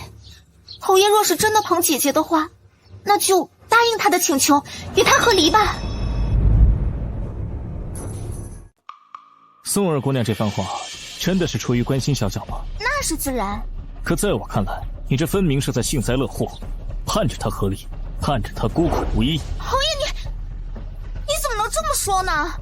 本侯为何这样说？你心里没点数吗？这些年你是怎么对待小小这个姐姐的？需要我一一查探出来，公诸于世吗？哼！莫叔，将宋二姑娘这番话如实的禀报给宋大人。子不教，父之过。宋二姑娘心思如此歹毒，她作为父亲难辞其咎。另外告诉她，如果连妻女都教不好，本侯对她的为官能力颇为担忧。是。父兄他是不是有病啊？小姐快别生气，在奴婢看来，莫侯爷他大抵是喜好异常，他就喜欢不正经的女人。老夫人，这事绝对有猫腻。木三公子他就算再混，也绝对做不出这种事儿来。是啊，木槿是没脑子，但还不至于蠢到这种地步。是啊，不过不管真相到底是什么，这次我们也只能保宋晓。老夫人，您的意思是？宋晓在木修还是排位的时候嫁给他，重情重义。我们如果在宋晓和木槿惹出非议的时候不保他，那就显得我们侯府过于薄情寡义了。老夫人说的是，侯爷一定也是这个态度，所以在宋家才会果断拒绝少夫人合理的提议呀。唉，就是不知道木修打算怎么处置木槿。侯爷，奴把三公子给您带来了。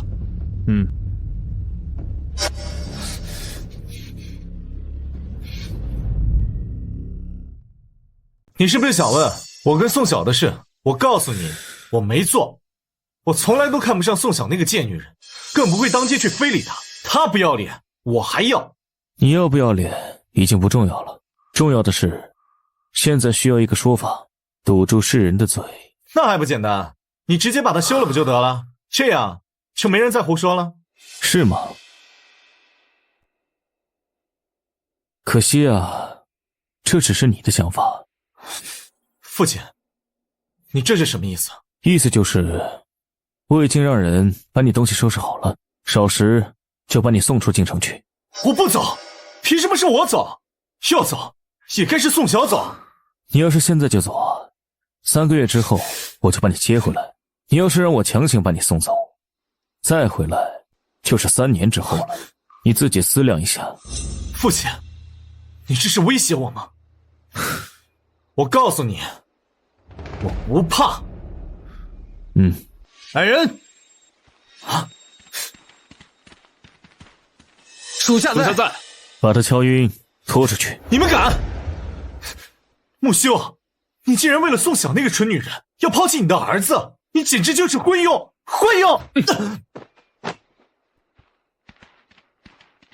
侄儿罢了，我既然已经回来了，这过继之事就此作罢。是，奴这就去安排。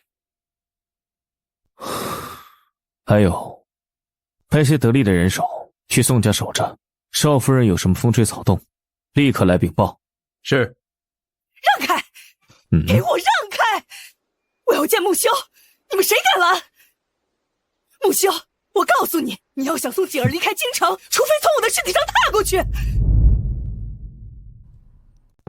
木修，你要知道，锦儿才是和你一个姓的自家人，她是你死后要为你摔盆的孝子贤孙呢。你当真要为了一个心思歹毒的女人舍弃自己的儿子吗？你简直是糊涂透顶！儿子，堂嫂，我刚才已经安排人通知宗族，过继之事就此作罢。什么？你侯爷，此事暂且不提，就说宋晓，他心机重得很。这件事八成就是他搞出来的，目的就是借你的手把木槿赶出家门，报复曾经被木槿抛弃的事。没错，肯定就是这样的。木修，你可千万别犯糊涂啊！你这样亲疏不分，老夫人知道了，她也不会高兴的。难道你忍心让老夫人这么大年纪还要伤心费神吗？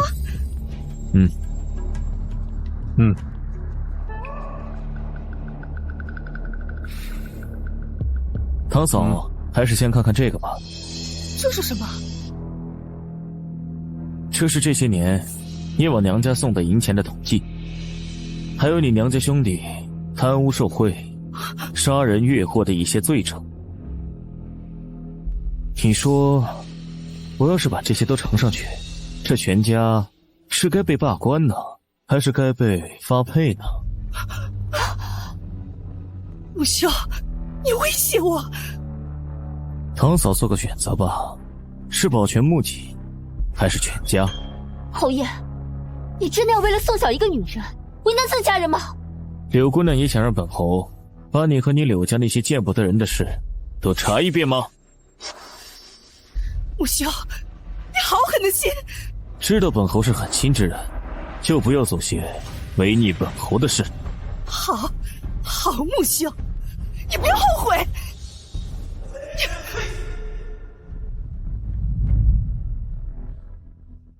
伯母，现在怎么办？现在我还能怎么办？如果木修把这些东西交出去，那我娘家就全完了。眼下，我就算是再不愿意，也只能让锦儿先吃这个委屈了。伯母，现在这些证据不是已经在你手上了吗？穆侯爷还拿什么来为难全家？蠢货！这些所谓的证据，你以为木修手里就只有这一份吗？他已经掌握了事实，这些文字性的证据还不是他想搞多少就有多少。之前我以为宋晓不聪明，现在看来你比他还蠢。伯母教训的事是我想的浅薄了，我也就是关心则乱，太过担心景哥哥。哎，若是你有这个心，倒不如明日你去求求宋晓。现在也只有宋晓可以劝木修收回成命啊，毕竟他现在可是木修的心尖儿啊。好，我明日就去找宋晓。这么晚不睡，来找我何事啊？父亲，我想去安堂住一阵子，麻烦您派人送我过去。你要去安堂住一阵子？为什么？这一次的事情，不管事实是什么，我都给宋家给父亲丢脸了。这去安堂，除了自身反省之外，也是希望给父亲挽回些颜面。他今日怎么了？竟如此孝顺。不过趁着天黑把他送走是个好办法，省得他光天化日出来丢人。去收拾东西，一会儿我派人送你去安堂。好，我这就回去收拾东西。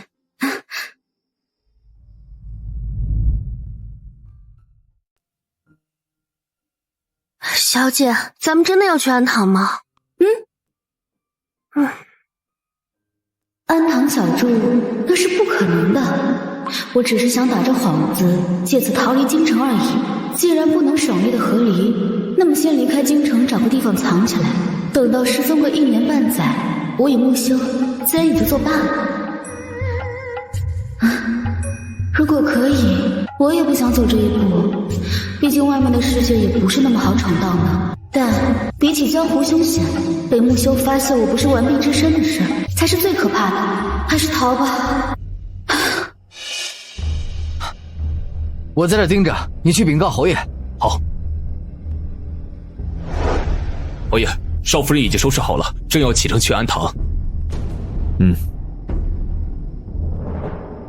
侯爷，少夫人这是准备逃跑啊！侯爷，再这样下去不是办法。少夫人为了掩盖自己不是完璧之身之事，为了和离，连当街撕扯3公子的事情都做得出来，这以后还不一定闹出什么幺蛾子来呢。侯爷，咱还是想想办法吧。想让他乖乖回来，也不是没有办法。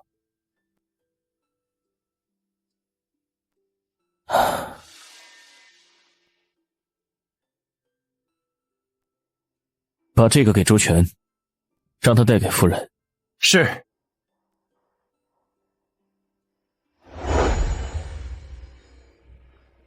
少夫人，少夫人，侯爷有一件紧要的东西丢了一半，让老奴过来问问夫人，你见了没有？什么东西啊？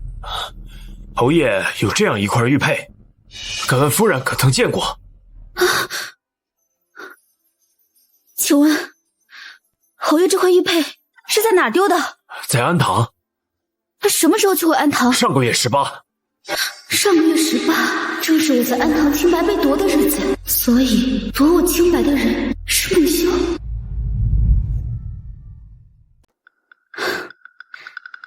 您先请回吧，你让我好好想想，说不定这块玉佩我确实见过。那老奴就不打搅夫人了，老奴先行告退。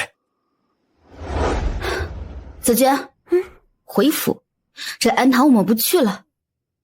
木修这个流氓在京城享福，我跑去安堂受罪，万万没这个道理。接下来我要想想怎么出这口恶气。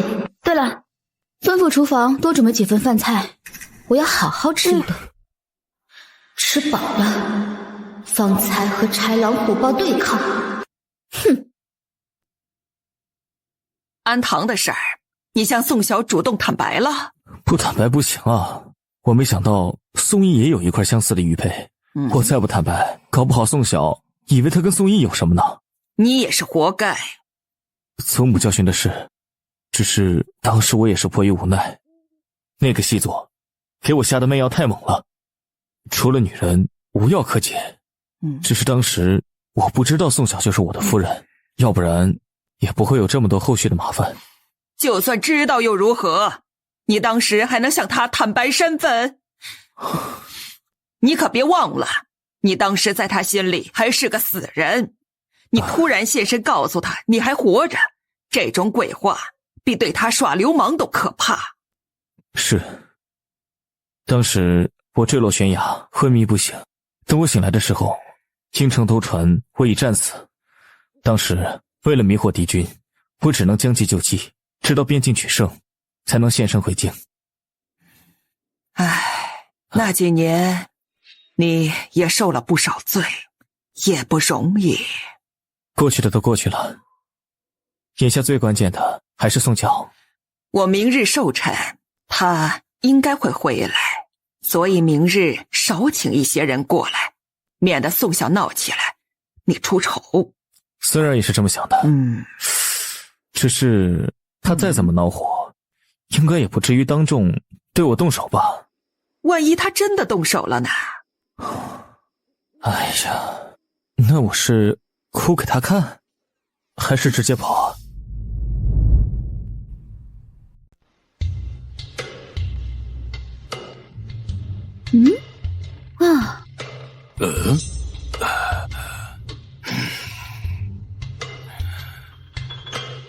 你不是要去安堂吗？怎么没去啊？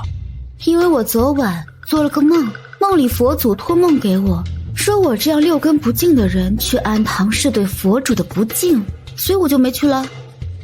你呀，现在把我当傻子一样在糊弄啊！父亲，您就这么不相信女儿吗？你哪一点值得我信任？父亲，您这么说，可是会破坏我们父女俩的感情的。如果不是因为有辱斯文，我真想呸他。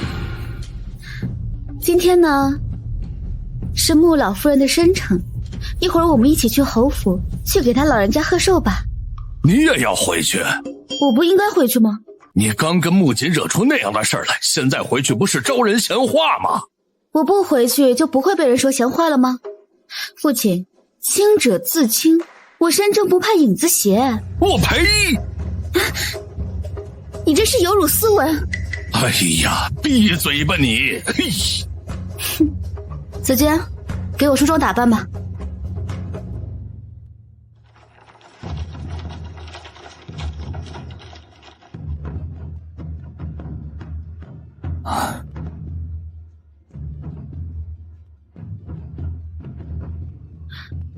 侯爷怎么在这里？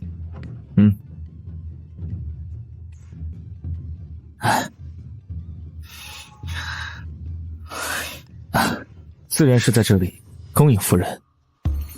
臭流氓，在这里装什么大尾巴狼？夫君还真是有心了。都不叫好爹了，赶着夫君了，跟我宣战，都是为夫应该做的。客人都到齐了，我带你见见。宋大人，宋夫人，侯爷见着少夫人太高兴了，一时失了礼数，还望二位莫要怪罪。周管家，你言重了。看到侯爷眼里啊，满满都是小小，我这当父亲的心里边高兴啊。宋大人，宋夫人，老奴带二位过去。好，请。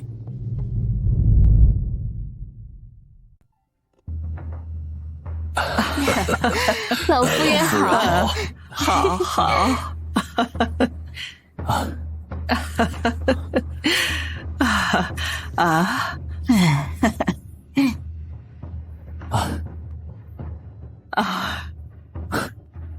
这位便是姨祖母，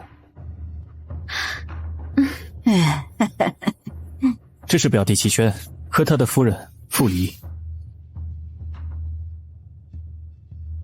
修儿真是有福气，小小多乖巧呀，小小的脸皮可是有点薄了，这可是不行。脸皮薄，但指甲硬。安堂的那一晚上，我流的血可是比宋晓流的更多。宋晓放在我后背的手哪里是手啊，分明是两个铁钩子，试图要挠死我，给他自个儿报仇。来，坐，大家都坐吧。请。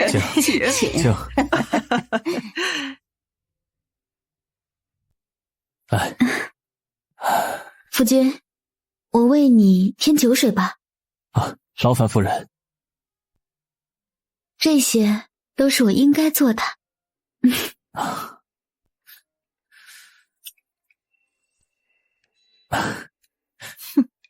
一个以夫为天、毫无主见的卑微女人。相公，这个味道真好。好吃就多吃点。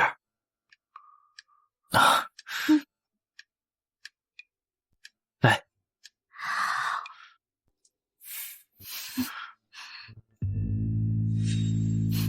齐公子与少夫人还真是伉俪情深呢。让老夫人见笑了。说句不知羞的话，我家相公确实是温柔体贴、善解人意。侯爷对少夫人也是疼爱有加，无论什么时候都护着，属实让人羡慕得很。我自己的夫人，我护着她是我该做的。衣冠禽兽，装的还真好，不就是相互恶心吗？我也会。能嫁给侯爷也是我平生最大的福气。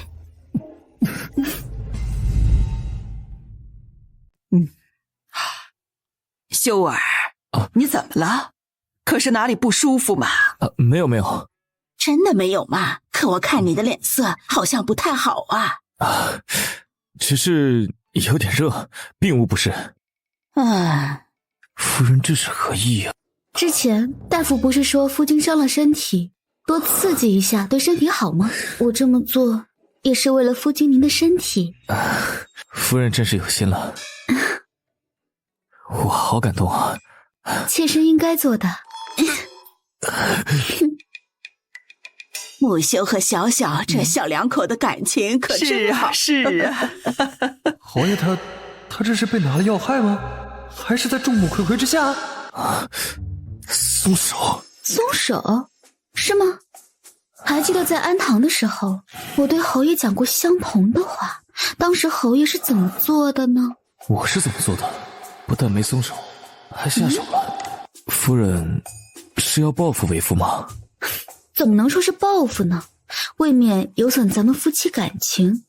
我只不过是夫唱妇随，我也是在跟随夫君的行事作风啊。宋大人、宋夫人，今日怎么没见宋二姑娘过来？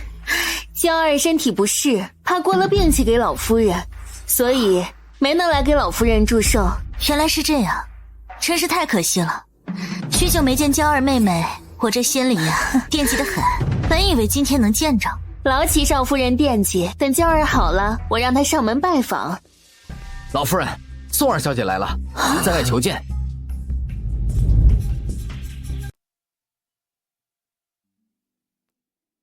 晚辈见过老夫人，祝老夫人福如东海，寿比南山。二姑娘无需多礼，快快请起。娇儿，你不是身体不适，怎么还来呀？是姐姐，姐姐说，今日是老夫人的寿宴，无论如何都要来，不然就是不懂礼数。宋二姑娘怕不是记错了吧？我怎么记得明明是我夫人说你身体不适，让你在府中好好歇息，还让我请太医去府上给你看病，怎么从宋二姑娘嘴里说出来有点不一样了？侯爷这是什么意思？是在觉得我说谎吗？这人在病重的时候呢，确实是会胡说八道。侯爷这样说的话，不觉得没有礼数吗？娇儿，闭嘴！父亲默契，要不还是让侯爷找个大夫过来，再给妹妹探探脉。看妹妹的脸色，我实在担心啊。找个大夫来，我要让那宋娇探出喜脉来。少夫人她真是那不叫的狗，真凶。我叔，去请个大夫，给二姑娘探探脉。是，属下这就去。宋娇一个还未出阁的女儿家，如果被探出喜脉，那……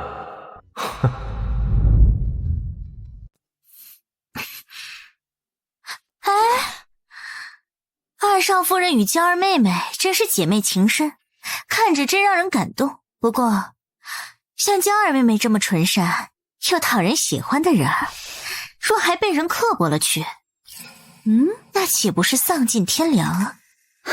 齐少夫人说的是。齐少夫人这是什么意思？是在指桑骂槐挤兑小姐没错吧？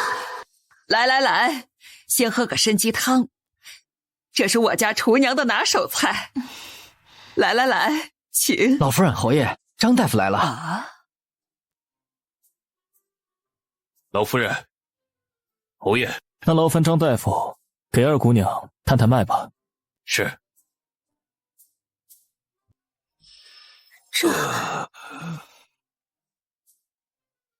张大夫，敢问我家二妹妹身体可好？这个，老夫人、侯爷，九王爷带着郡王爷来了。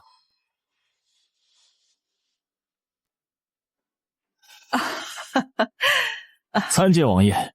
都起来吧，无需多礼。今日老夫人寿宴，我特地带着玉儿前来蹭杯酒喝，还望老夫人不要觉得本王冒昧才是。岂敢岂敢，请。父王，你看是娘亲，你看是娘亲啊！娘，这些日子你都去哪儿了？我好想你呀！郡王爷，你是不是认错了？啊！娘亲，你能不能以后别再离开我了？儿子不想被说成有娘生没娘养的了。好，为娘再也不离开月儿了。娘，劳烦夫人带菊儿去转转，走走可好？免得她打扰老夫人寿宴。好，走。聊聊可好？祖母，孙儿先失陪。去吧，去吧。请。菊儿母亲去世之时，菊儿还在襁褓之中，并不记事，只是在画像上见过而已。你夫人与菊儿的母亲并无相似之处，可是为何菊儿会将她视为娘？或许这就是缘分吧。菊儿从小就没有感受过母爱，今日她这么说，本王的心中也很不是滋味。如果可以，我希望你夫人能够暂且将她认下，待过些时日，我慢慢与她细说，不知可否应允？自是可以。多谢。爹爹，爹爹，你看，鱼。菊儿真棒，这鱼哪儿来的？我和娘亲在池塘里钓的，都是侯爷养的一些小玩意儿而已。郡王爷喜欢，就让他钓吧。对，就是些小玩意儿。那些小玩意儿可都是侯爷精心饲养，好不容易养大的呀。娘亲，我们再去池塘里钓些鱼吧。我们不钓鱼了，咱们呀玩些别的。走。玩别的？宋晓哪里是带元爵玩，分明是借他之手回我东西。本王也是很长时间没见菊儿这么开心了。郡王爷开心就好，开心就好。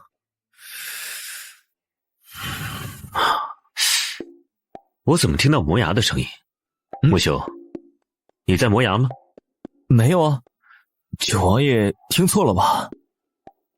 你在磨牙吗？没有就好。对了，今日寿宴到底发生了什么事儿？我怎么看张大夫也过来了？哦，事情是这样的。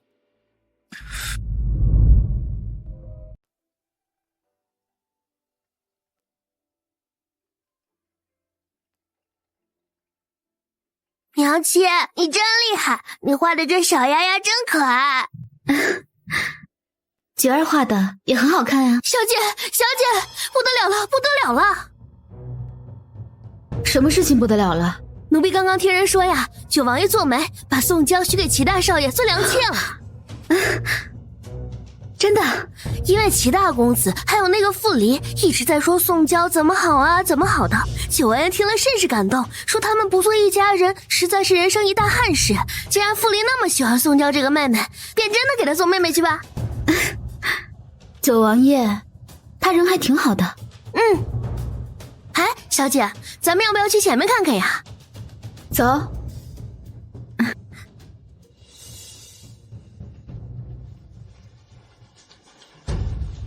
夫人，你怎么来了？听说客人要走，便出来送送。妹妹，你的脸色怎么如此不好啊？难道是身体难受的更厉害了？齐少夫人，你素来与我妹妹交好，可知她这是怎么了？她怎么了？你不清楚吗？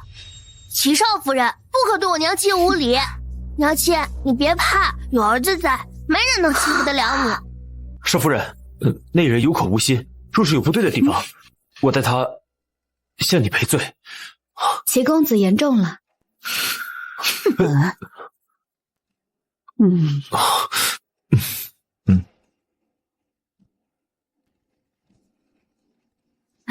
爹爹，娘亲，听说妹妹马上就要成为齐家的良妾了，恭喜啊！这有什么好恭喜的？父亲这是什么意思啊？难道是对九王爷做的大媒有什么不满？你可真是个孝女，大孝女呀！都是你教出来的好女儿。哼！小小，娇儿那样的脾气，怎么能去别人家做妾呢？你能不能跟九王爷说一下？娘妾，你怎么了，娘妾？侯爷，我这突然头晕的厉害。那夫人肯定是累了，我送你回去休息。紫娟，送一下宋夫人。是。宋晓这狗东西，就是故意的，就是不想帮忙。请。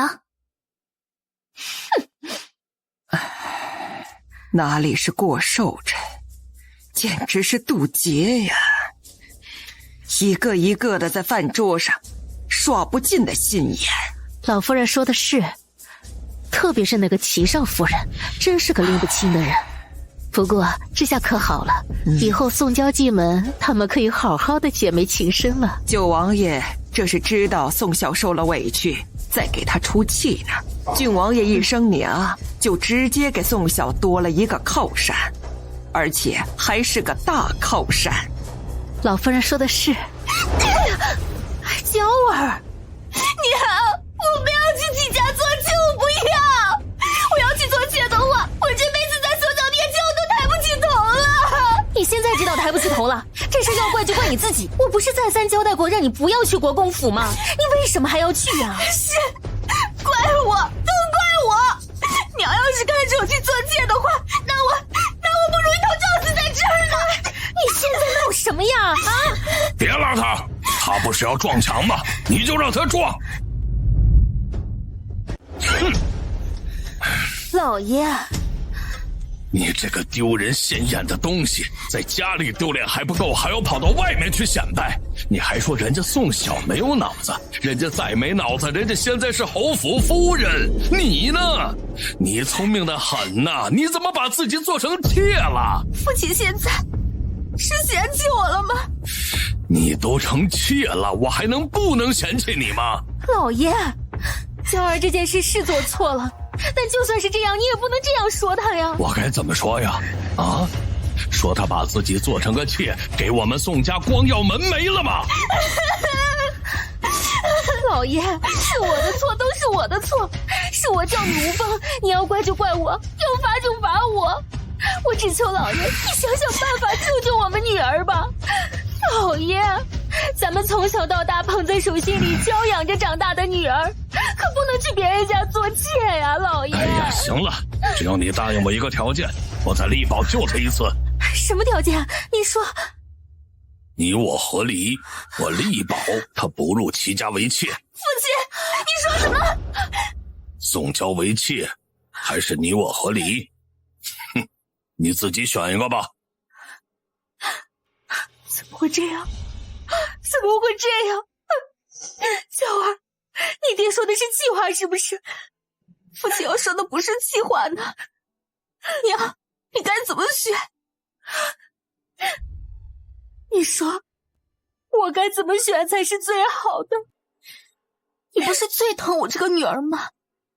那就应该什么都愿意为我去做呀。所以，你要我跟你父亲和离啊？娘，你是要看着我去做妾吗？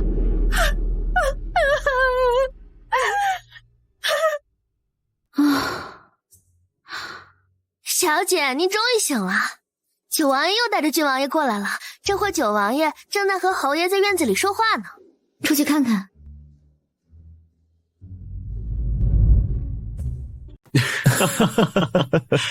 穆兄当真有趣啊！娘亲，你终于起来了。我不知道你来了，我要是知道的话，我早就过来了。没事没事，我也才刚过来不久。娘亲，我给你带了礼物。礼物？是。娘亲，给你。谢谢珏儿。哦，这是珏儿准备的，我也不知道是什么。不过既然是珏儿的一片心意，望少夫人不要嫌弃才是啊。九王爷也不知道里面是什么。嗨，珏儿说这是准备给穆少夫人的，不容许本王看。娘亲，你快打开来看看，喜不喜欢？珏儿真是有心了，谢谢你。娘亲，你喜欢不？喜欢不？这个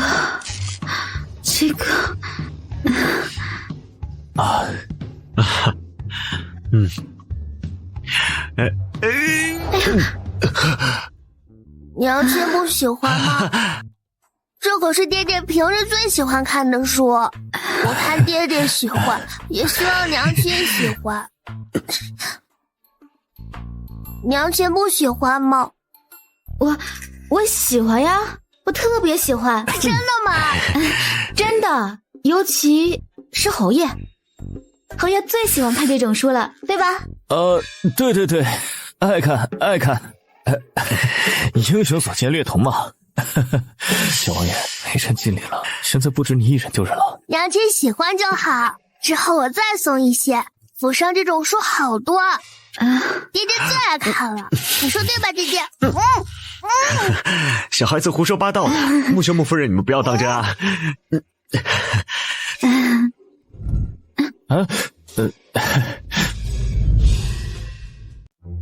夫人，我们聊聊可好？好啊，那我们就聊聊。之前安堂的事，我在这儿诚恳地向夫人赔不是，还请夫人宽恕。至于安堂的事情，侯爷觉得你最不可饶恕的地方是什么？行事蛮横，品行不端，下流无耻，总之处处不得体。侯爷对自己反省的倒是挺深刻的，不过这些都不是我最不能忍受的地方，而是别的。别的？还请夫人明示。侯爷活太差，在床上不太行，这是我最难忍受的。对一个男人来说，你骂他流氓无耻，他一点不难受。但是如果说他在床上活不好不行，那么他会相当的难受。那请夫人给我一次将功补过的机会可好？好啊，那就躺下吧。躺下？在这儿啊？躺下，让我强回来。怎么，侯爷不愿意？愿意，我自是愿意啊。那就走吧。夫人，你看啊，今天是我被强的黄道吉日，我要不要仔细的梳妆打扮一下？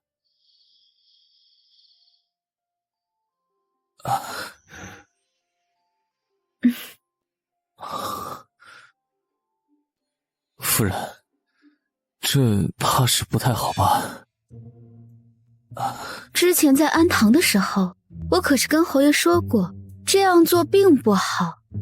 可是侯爷并不以为然，一切都按照自己的想法行事。这现如今嘛，我也想要夫唱妇随，学着侯爷，凡事先以自己的心意为先。夫人准备的还真是齐全。这自然是因为你值得我劳心。现在我们开始吧。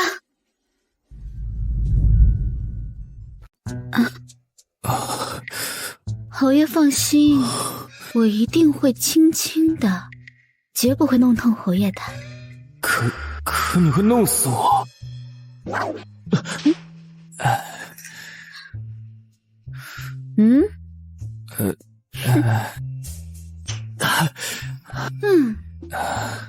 夫人可解气了，要是还没消气，你就再多打几下。你放心，我一定不会躲。是吗？没想到侯爷如此善解人意啊。娘亲，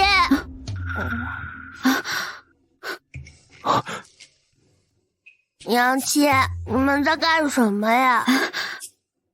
菊儿，你怎么来了？我梦到有人掐我，挺疼的，我就醒了。没事，来，娘亲带你回房间去。夫人放心，我哪儿都不去，我就在这儿乖乖等你回来继续抽我。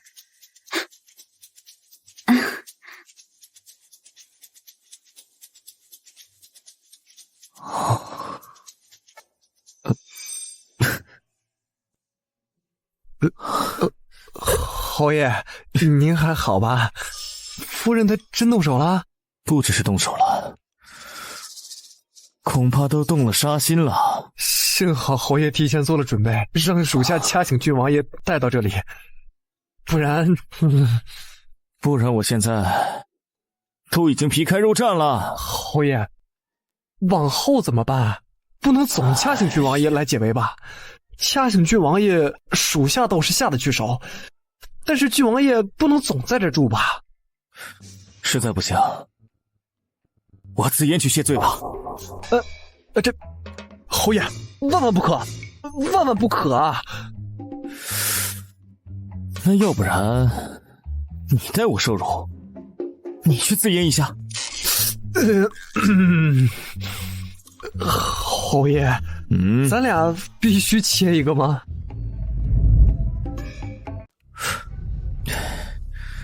宋家情况怎么样了？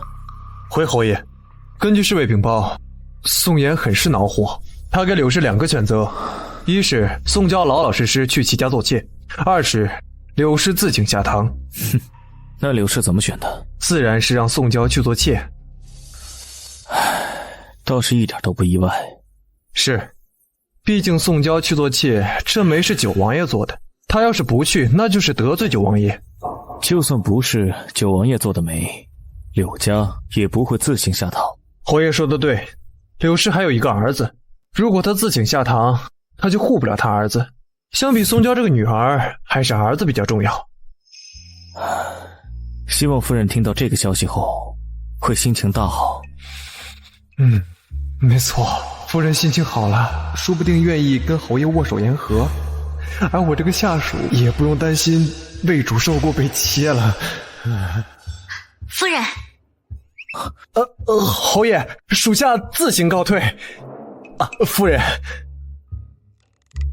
都说夫妻本是同林鸟，大难临头各自飞，没想到这属下也是，遇到难处也是说飞就飞啊。侯爷跑得挺快呀。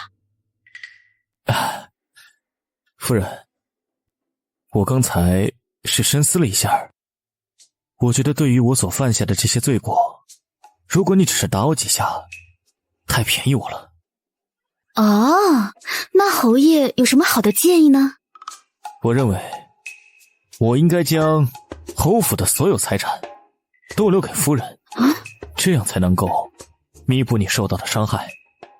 侯爷的意思是你自行了断，让我守寡，然后继承家产？我只是想让你继承家产，并没有让你守寡呀。这样啊。但是呢，虽然不能自行了断，但是可以答应和夫人和离。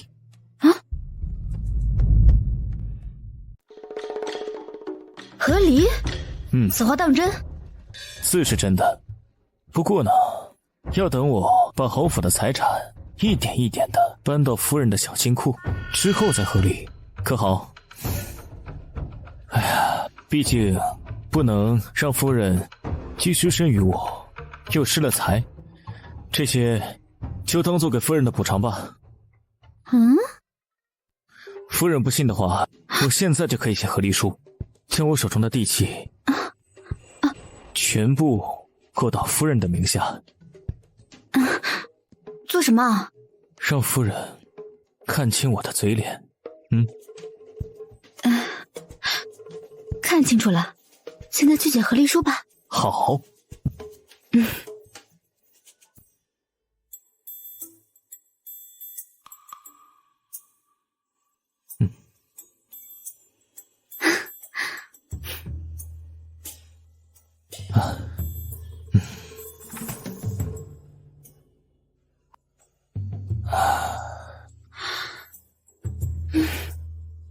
请夫人过目。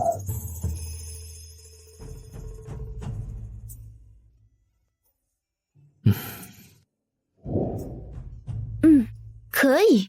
那夫人收好，等家产到手，随时可以离开。侯爷先休息吧，我就先走了。好，夫人慢走。藏哪儿好呢？丁锦夫人，看他把和离书藏在什么地方。然后呢？看准了，给我偷出来。这么看着本侯干嘛？没什么。那书中说的斯文败类、人面兽心，说的就是侯爷这种人吧？可是在心里骂本侯。啊，没有，绝对没有。属下是惊叹于侯爷的英明睿智。哼，小心点儿，偷的时候别被他发现了。我可从未想过和他真的和离啊。为何啊？是因为夫人的力气比较大，打人比较疼吗？我去，属下失言，请侯爷恕罪。快去。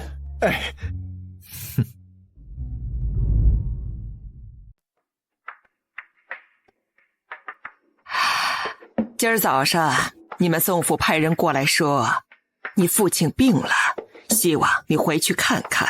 父亲昨日还活蹦乱跳的，怎么突然就病了？这也太巧了。拜善孝为先，回去看看吧。是，那我一会儿回去准备一下。去吧，去忙吧。孙媳告退。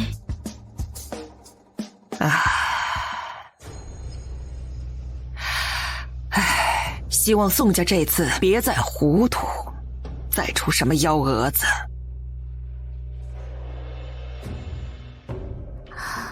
娘亲，这就是你的娘家吗？是啊，这就是我娘家。那娘亲的父亲是不是要叫外公？不用，叫他宋大人就行。哎呀，大小姐回来了，郡王爷。我跟娘亲来走娘家。是，郡王爷请，快请。听闻父亲身体不适，现在怎么样？好些了吗？托你的福，已经好多了。郡王爷也跟着来了。他听说我要回娘家，很是好奇，便一起跟过来看看。宋大人。哎呦，不敢，郡王爷您坐，我叫丫鬟给您弄点点心过来呀。那就劳烦宋大人了。既然你已经过来了，今天就和你商量点事儿。这嫁出去的女儿泼出去的水，爹爹有什么事情值得跟我商量一下？宋晓，你少在这装腔作势，闭嘴！小小，你说这话可就是外道了。这一笔写不出2个宋字，你无论什么时候都是咱们宋家的女儿，是一家人啊！啊，我竟然不知，我什么时候跟你们是一家人了？宋晓，你不要在这阴阳怪气儿的，叫你来是商量事儿的，不是来吵架的。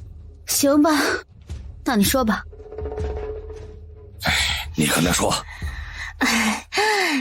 小小啊，你妹妹她无论如何都不能去齐家为妾，她若是做了妾室，你这当姐姐的脸上不是也不好看呀？不会啊，只要娇儿妹妹幸福就好，这脸面哪有妹妹的幸福重要呀？我就知道小小你这心里还是疼娇儿的。小小你看，你能不能跟九王爷说一声，让九王爷收回成命啊？我呀，我这在九王爷面前也说不上什么话。小小自谦了，你有的，只要你愿意跟九王爷开口，九王爷一定会答应的。只要九王爷应下了，我跟你父亲马上就把娇儿的婚事给定了，你看呢？行吧，我就跟九王爷说一下，这若是九王爷不应，我也没有办法。哎呀，宋晓，不是让你和九王爷说一声，是让你一定把这事儿办妥。我竟不知我们宋家有这么大脸面，竟然连当朝九王爷也敢颐指气使。姐姐，咱们姐妹曾经是有一些磕绊过节，可毕竟咱们是血亲骨肉，这打断骨头还连着筋呢，你这样做是不是太过分了？你也知道我们有过节，你知道还敢来求我？你若是不说，我也就不记得了。但是你现在既然说起了，让我知道我在九王爷面前是这么有面的人，我确实也该请九王爷收回成命，然后再把你嫁给连齐家都不如的人做妾。宋小，你敢？我敢不敢？你试试看呢。你，我撕了你的嘴！老爷，九王爷和穆侯爷来了。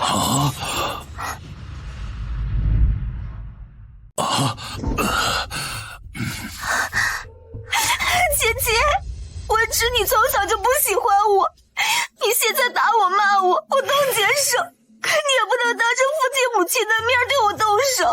他们要是知道你是这样对我这个妹妹，他们心里会难过，会伤心的。打？我什么时候打你了？你该不会是因为快要嫁到齐家就高兴糊涂了吧？菊儿，我打他了吗？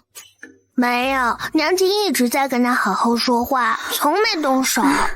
菊儿真是个诚实的好孩子呀。那响亮的巴掌声在门外都听到了。宋小这已经不是睁眼说瞎话了，是指鹿为马，颠倒黑白，还有袁瘸，竟然跟他狼狈为奸，团伙作案。好好的儿子好像被带坏了。宋小，我这巴掌印还在这儿呢，你竟敢公然说谎！那你这意思是舅王爷在撒谎了？对，你是说我撒谎吗？突然发现自家儿子好像缺根弦，舅王爷的心情肯定复杂。宋小，你好大的胆子，竟然敢利用郡王爷！你胡说，我娘亲才没利用我，就算利用我，我也愿意。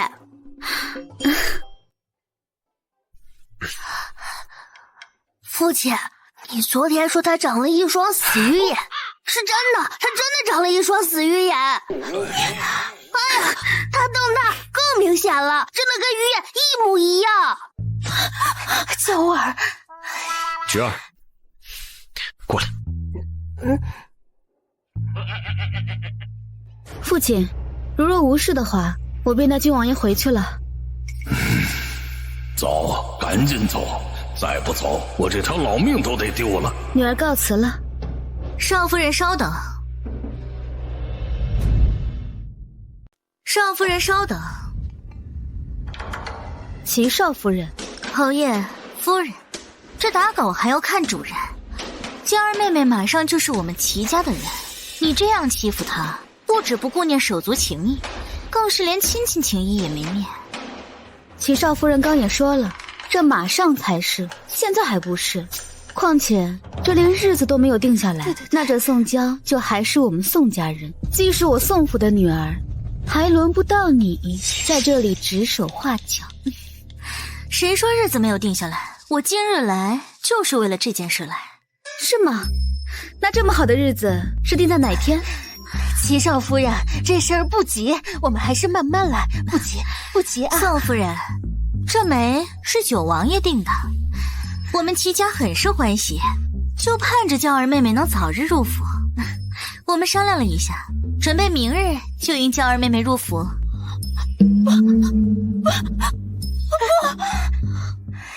九王爷，宋娇这是和齐家一样，对这门亲事太过欢喜，人都昏了过去了。你还愣着干什么？赶紧把人带下去，准备明日结婚的东西。老爷，快去呀！是。宋大人，你先忙，我就先走了。菊儿，随为父回府吧。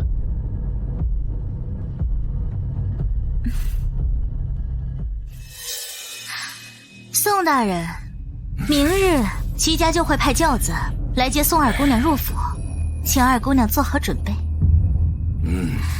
这门亲事是九王爷促成的，戚家不希望惹九王爷不高兴，也希望宋家能好好准备，别到时候惹了乱子，不好收场。还轮不到你们教。恭喜父亲，这又要当岳父了。宋娇为妾被人耻笑，你也是宋家女儿，这对你有什么好处？我高兴呗。哎呀，哎。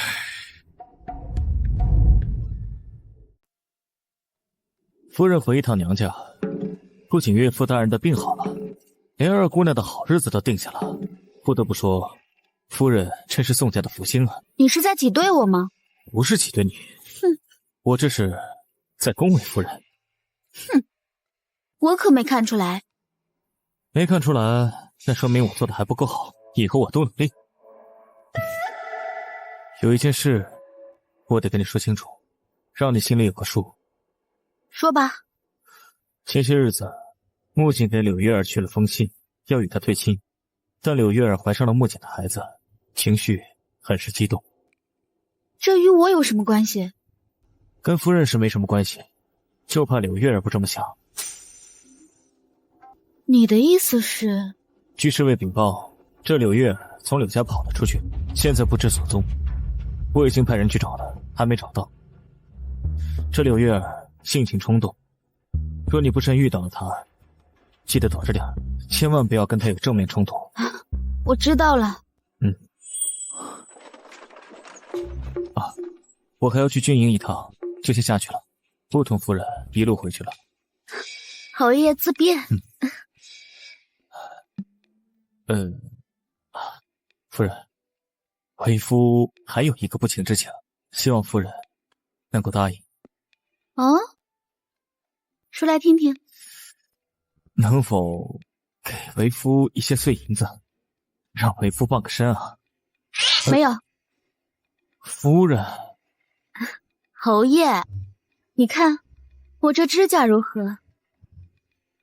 这个抓在身上肯定很疼。它不仅抓在身上疼，还能把脸抓花。侯爷要试试吗？不用了。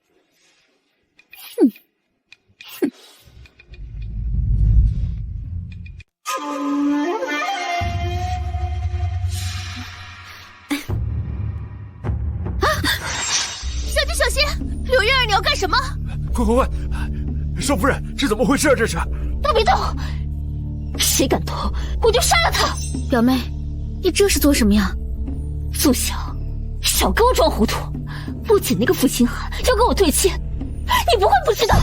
这么大的事情，我怎么会知道呢？你还扯！木槿心里都说了，就是你威胁他的。跟他说，如果不跟我对亲，就让木修把他逐出家门。也许说出来你也不相信，但是我从未与木槿说过让他与你退亲的话。这确切的说，我都没跟他说过话。我不信，肯定是你逼迫他的，不然就凭景哥哥对我的情谊，他哪里会这么对我？就是你为了报复我，威逼他的。求你不要伤害我家姑娘，我家小姐没有对三公子说过那些话。闭嘴！这哪里有你这个丫头说话的份儿？柳姑娘，这事儿一定有误会，你把剑先放下，咱们有话好好说。你放心，这件事儿侯府一定给你个交代。放屁！你一个管家能给我保证什么？走开！大奶奶，不好了，不好了！什么事儿这么惊慌啊？柳月儿把宋晓给劫持了，这会儿就在府门口，拿了把剑抵在宋晓的脖子上，要取他性命。你说的是真的？回大奶奶，千真万确，这会儿两人就在门口，那周管家拦都拦不住。柳月儿要杀了宋晓，那真是太好了，太好了呀！大奶奶，你这是何意？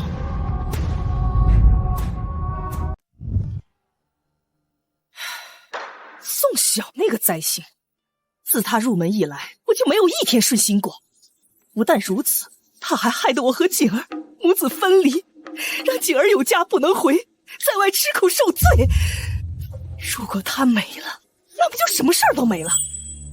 大奶奶说的也是，可柳月儿杀了宋晓，她也讨不了好。那个没用的废物，我都跟他说了多少次了，让他好好用他的脑子想想办法，把宋晓给赶出去。可这都过了多久了，他才刚狗急跳墙的豁出去。不过这样也好，这么一来，他就没资格进侯府。可是他肚子里面……闭嘴！静儿向来恪守规矩，没成亲之前根本就不可能碰柳月儿。柳月儿肚子里那孩子，指不定是外面哪个野男人的。大奶奶说的是老奴愚钝了。菩萨保佑啊！让老天爷赶紧把这2个女的都给收走吧！保佑保佑保佑！表妹，你一定要把手里的剑拿稳了，若是一不小心给刺歪了，让我侥幸逃脱，你可就得不偿失了。宋晓，我告诉你，我不是在吓唬你，我现在是认真的。不让我好过，你也绝对别想好过。我知道，所以我才会那么跟你说啊，说你刺歪了就戳不到我的致命伤了。宋晓，你脑子是被驴踢了，你就是个疯子。我确实是个疯子，不然我怎么会想到嫁给一个牌位呢？木姐，我知道你在哪儿，你赶紧出来！慢点，慢点，慢点，慢点！宋晓，你就是个卑鄙小人！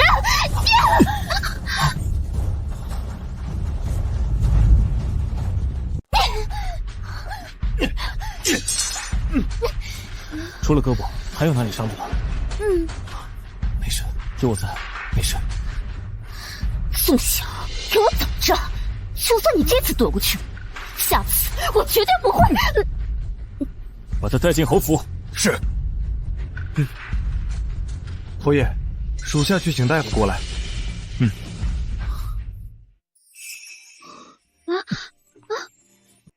小姐，你是不是疼得很厉害？我还好，不怎么疼，倒是侯爷抱得不太舒服。抱得不舒服？侯爷，你要不让我自己下来走吧？不舒服也先忍着。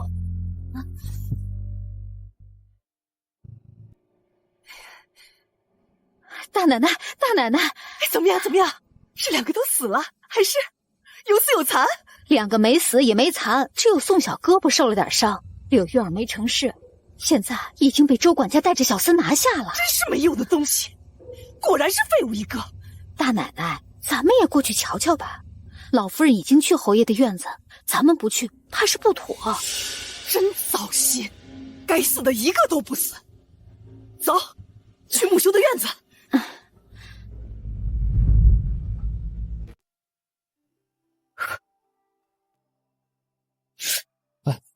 小心点儿，都碰到伤口了。是，我一定小心。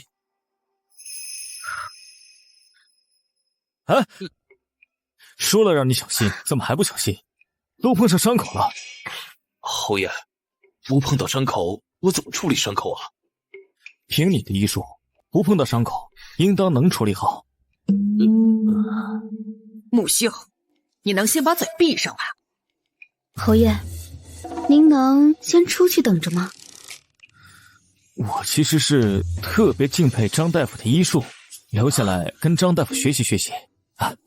您继续。是。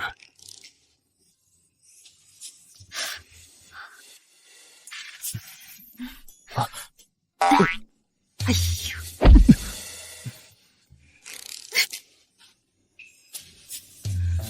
哎呀，我这就午睡了一会儿的功夫，怎么就发生这么大的事儿了？小小，我可怜的弟妹，你出去拦着他，别让他进来好，免得影响张大夫给小小看伤。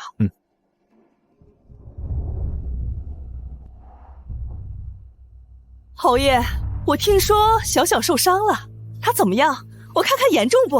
还好，还需静养，不便打扰。堂嫂，还是先回去吧。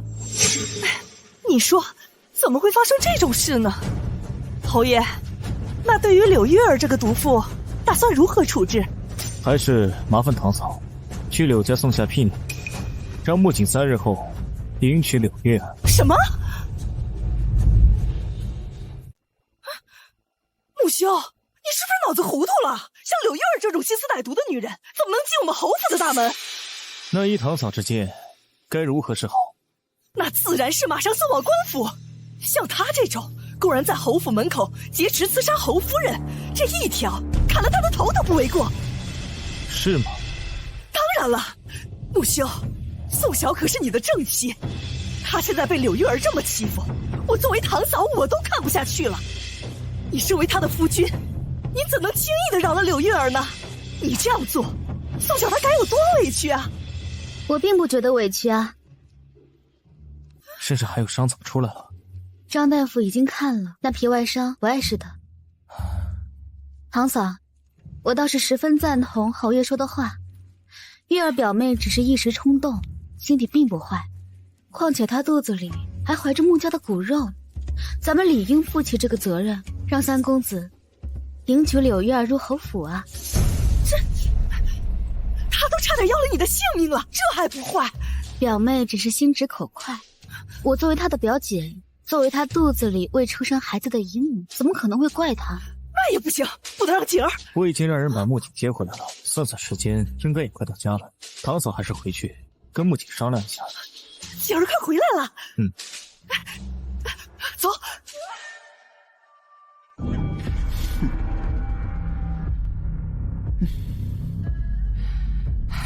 没见过权势这么糊涂的。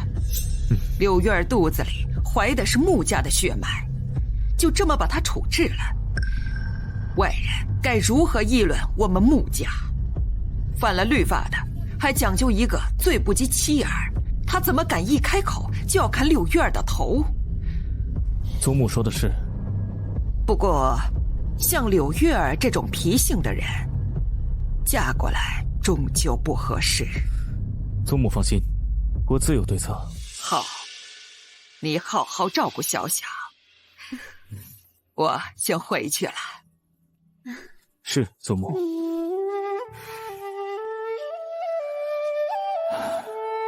走了。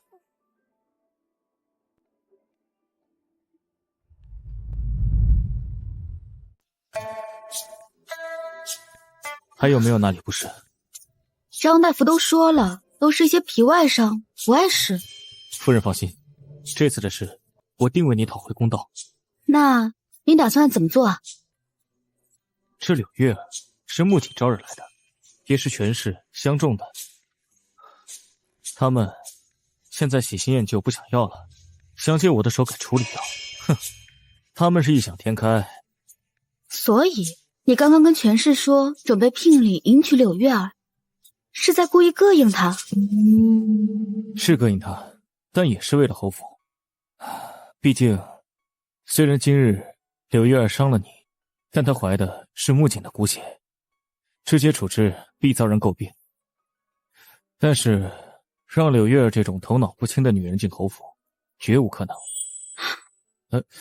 可是你已经对外说了会让柳月儿入侯府，现在又该如何把她拒之门外？咱们侯府重情重义，是会迎娶柳月儿，但是如果柳家觉得柳月儿品行不端，行事无状，配不上侯府，不让她进门，那咱们也不会勉强。柳家会不答应？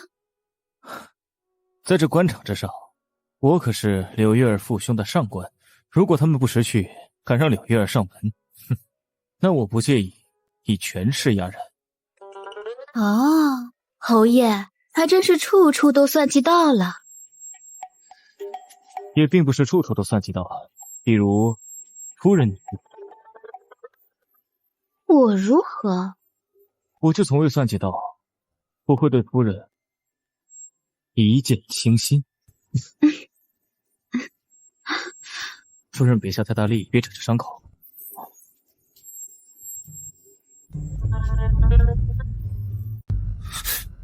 你说什么？穆修要我娶柳月儿进门？是，娘跟你是一样的想法。如果娶了柳月儿那个蠢妇，那咱娘俩就真的成了京城里的笑话。可是穆修态度强硬，咱们怎么办呢？我不愿意娶，他还能强绑我娶不成？三公子，侯爷派人过来，请您去书房一趟。正好，我也想见见他。等下，还有什么事儿？柳玉儿腹中那个孩子是你的吗？是我的，不过就算是我的，我也不会娶她。她肚子里的孩子，我更是不稀罕。就她那个蠢妇，生出来的孩子能聪明到哪儿去？可是，娘，你放心，就凭咱们侯府这地位，在京城中想嫁给我，给我生儿子的豪门贵女多的是。哼，是柳玉儿太蠢，不是继儿太狠，你说对不对？对对对，这事儿怨不得三公子。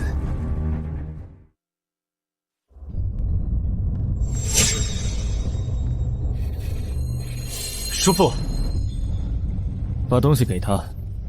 是。什么东西啊？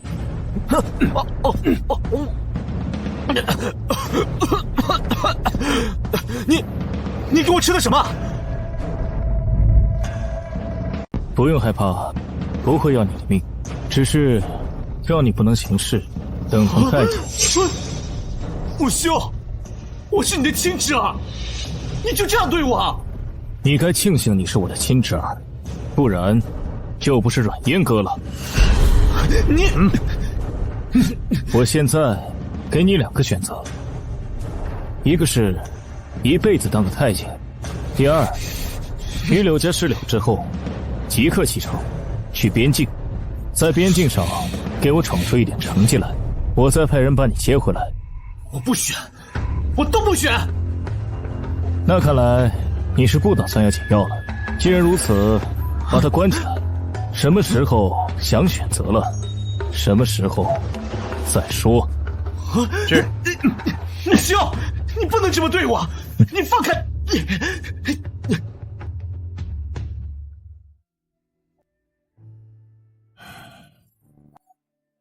侯爷，三公子关起来了，全夫人的院子也已派人守着。侯爷，属下有个问题，不知道当问不当问。那就别问了。属下还是问问。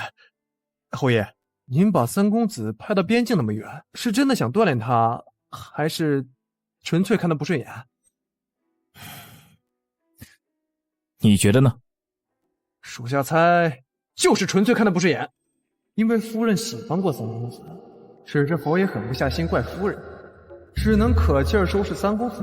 恭喜你，猜对了，去领罚吧。啊？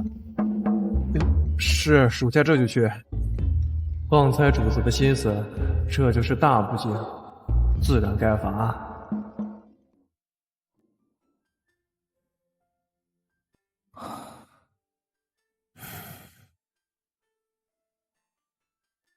夫人，虽然你见钱眼开，但是不知为何，我一见到你就满心欢喜。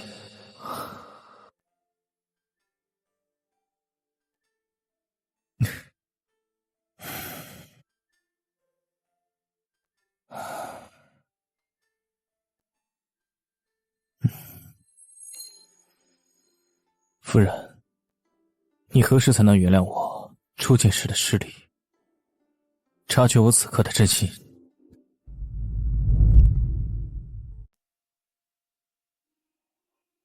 夫人，你何时才能原谅我初见时的失礼，察觉我此刻的真心相待呢？木修在弥补，感觉得到，而我对他的芥蒂好像也在一点一点的消散。小姐，你醒了，伤口还疼不疼？肚子饿不饿？还好。那就好，那就好。侯爷去上朝了，他走之前再三的吩咐奴婢，一定要照顾好您。是吗？这次小姐受伤，侯爷可担心坏了。奴婢能看出来，他是真的在乎您。哎，对了，侯爷在您走之前啊，再三的嘱咐奴婢，一定要把这个交给您，说您见到他，病都好了一大半。什么东西能让我病好一大半？哇，这是真的吗？哎，小姐，小心眼啊！是真的。侯爷送的，难道还有假？夫人，你醒了吗？小姐，好像是丁嬷嬷，奴婢去迎一下她。夫人，您好些了吗？已经好多了。那可太好了。嬷嬷，可是有什么话要说？是这样的，您受伤的事情，太后她老人家知道了。太后担心您跟侯爷身边缺人照顾，就让富家三小姐，也就是傅离的庶妹过来了。这所谓的照顾，是以什么名义啊？太后赐她为良妾。那是一件喜事啊！侯爷多了位妾，我多了位妹妹。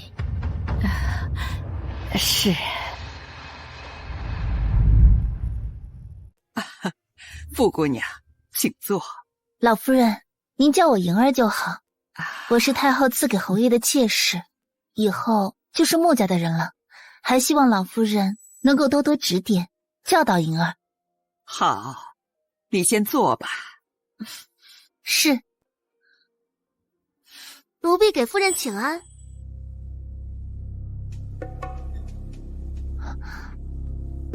婢妾莹儿给姐姐请安，姐姐万福。妹妹快起来，我们都是一家人，不必行此虚礼。谢姐姐。一直都听说傅莹妹妹秀外慧中，善解人意，温柔体贴，没曾想日后真的会成为一家人。太后她老人家还是心疼我和侯爷的。姐姐过誉了，婢妾愧不敢当。有什么不敢当的？我说的是实话。祖母，那我就先带傅莹妹妹回我和侯爷院里，先熟悉熟悉环境，再顺便给她布置下房间。好，去吧。走吧，妹妹。太后赐予的良妾，宋晓欢欢喜喜的应下，做的是极好的。老夫人说的是，少夫人是知道轻重的。她是个懂事的，但是是不是太过欢喜了点儿？看她笑的，感觉这妾室不是给穆修纳的，而是给她纳的。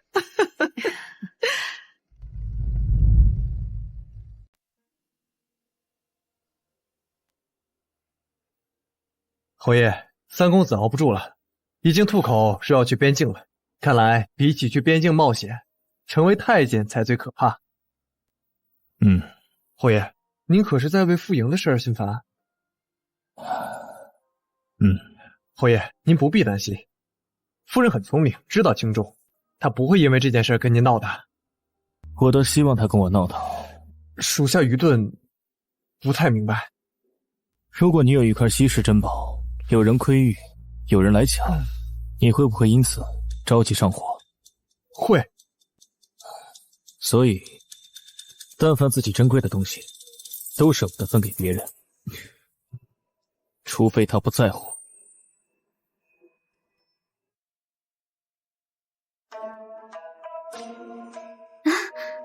侯爷，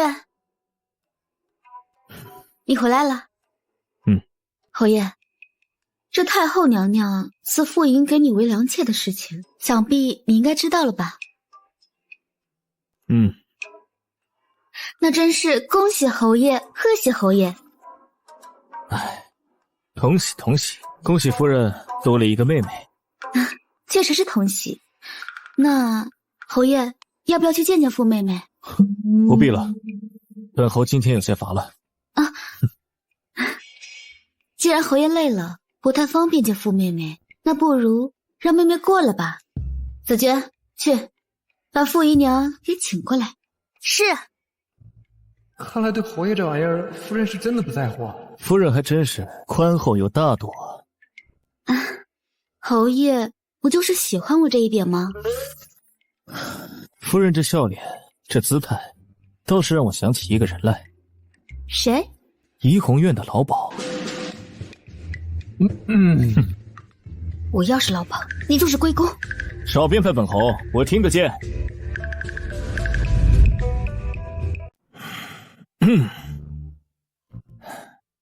我有妾室，夫人很高兴吗？侯爷这话问的，这是件喜事，我不该高兴吗？而且这傅姨娘长相乖巧，性格温婉，这看着就喜欢。怎么？没什么，只是遗憾吧。当初你伤的为什么是胳膊而不是嘴？侯爷，侯爷，小姐，傅姨娘来了。婢妾给侯爷请安，给姐姐请安。妹妹起来吧。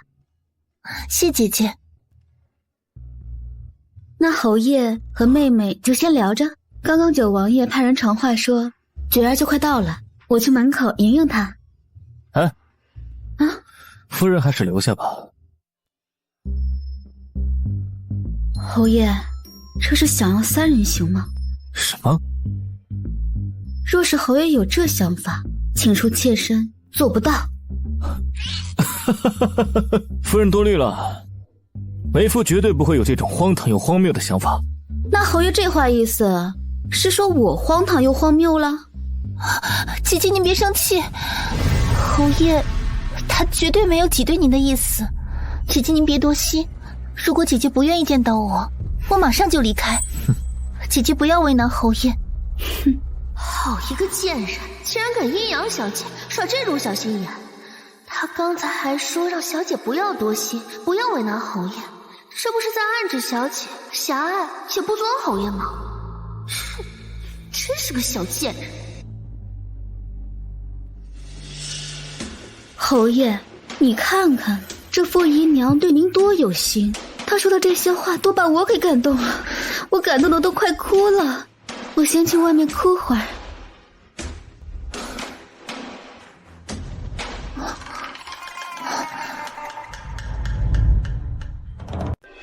侯爷，婢妾是不是说错话了，惹姐姐不高兴了？没有，你说的很好。真的吗？对，起来吧。谢侯爷。侯爷在外忙了一天，一定累了吧？婢妾给你捏捏肩，可好？今夜洞房花烛，有的是时间，请傅姨娘先回去歇息。是，婢妾一定早早的准备好。恭候侯爷。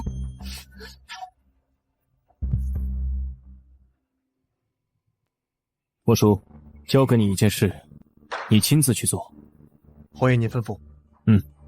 你今天晚上。侯爷放心，属下一定完成任务。看来太后对我很是不满了，都开始无所不用其极了，连送个妾过来膈应人的事儿都能做得出来。小姐真好看，侯爷看了可移不开眼了。你说以我这样的样貌与宋小比起来，谁更好一点？这还用说吗？自然是小姐你。那宋小尖嘴猴腮的，一脸刻薄短命相，哪里像小姐满脸的福相，所以才会被太后娘娘一眼相中。你呀，就你嘴甜。奴才给侯爷请安。侯爷来了，快看看我有什么不妥。没有，小姐处处都好看的紧。咱们赶紧去迎侯爷吧，别让侯爷久等了。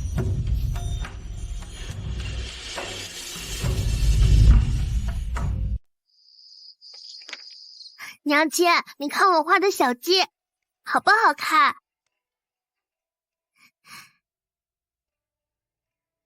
好看，像真的一样。那我再画几个。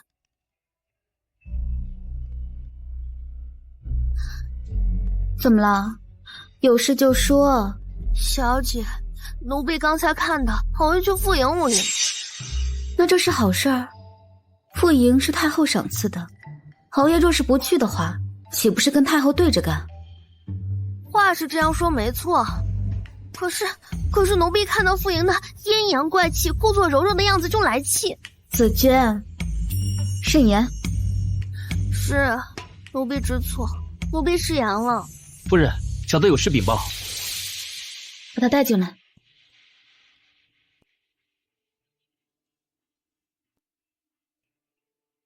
什么事啊？侯爷请您去一趟傅姨娘的院子。我去那儿做什么？是不是那贱蹄子又想对小姐做什么呀？回夫人，侯爷只吩咐小的请您过去，别的没说。好吧，姐儿，要不要出去转转？要。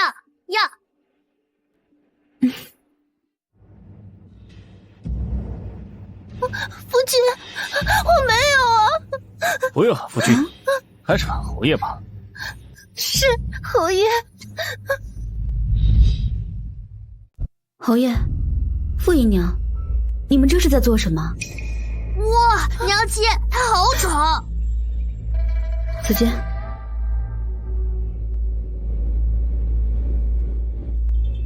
傅姨娘，你这是怎么了？我变成现在这样，你不是最清楚的吗？这屋里的东西都是姐姐你布置，本来还好好的，用了这个屋里的东西，就变成了现在这样。我知道姐姐想要独占侯爷，不想让我分得侯爷的宠爱，作为女人我也能理解。可你用这种下作的手段毁我容颜，也未免太过歹毒些吧。不管怎么样，我都是太后赐给侯爷的人，你这样做不只是在羞辱我，更是对太后不敬。傅姨娘，这其中怕是有什么误会吧？误会？我都已经成这样了，你还在狡辩什么？你确实是误会了。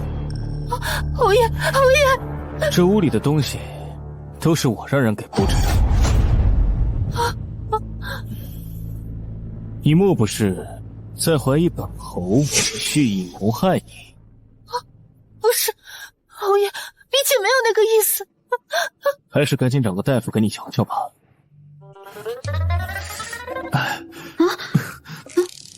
头疼，夫人，快扶我回去休息。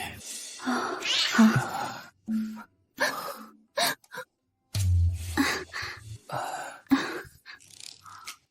侯爷，您现在这个时候不是应该留下来安抚傅姨娘吗？本侯已心有所属，没有心思安慰别的女人。她怎么能算是别的女人？她可是你的姨娘啊！小没良心的。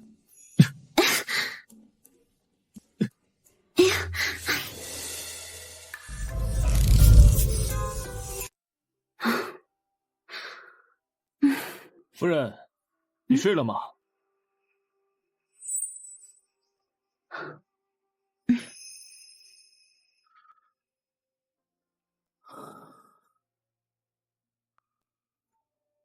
夫人，我知道你对安堂的事心有芥蒂，对我不喜，想与我和离，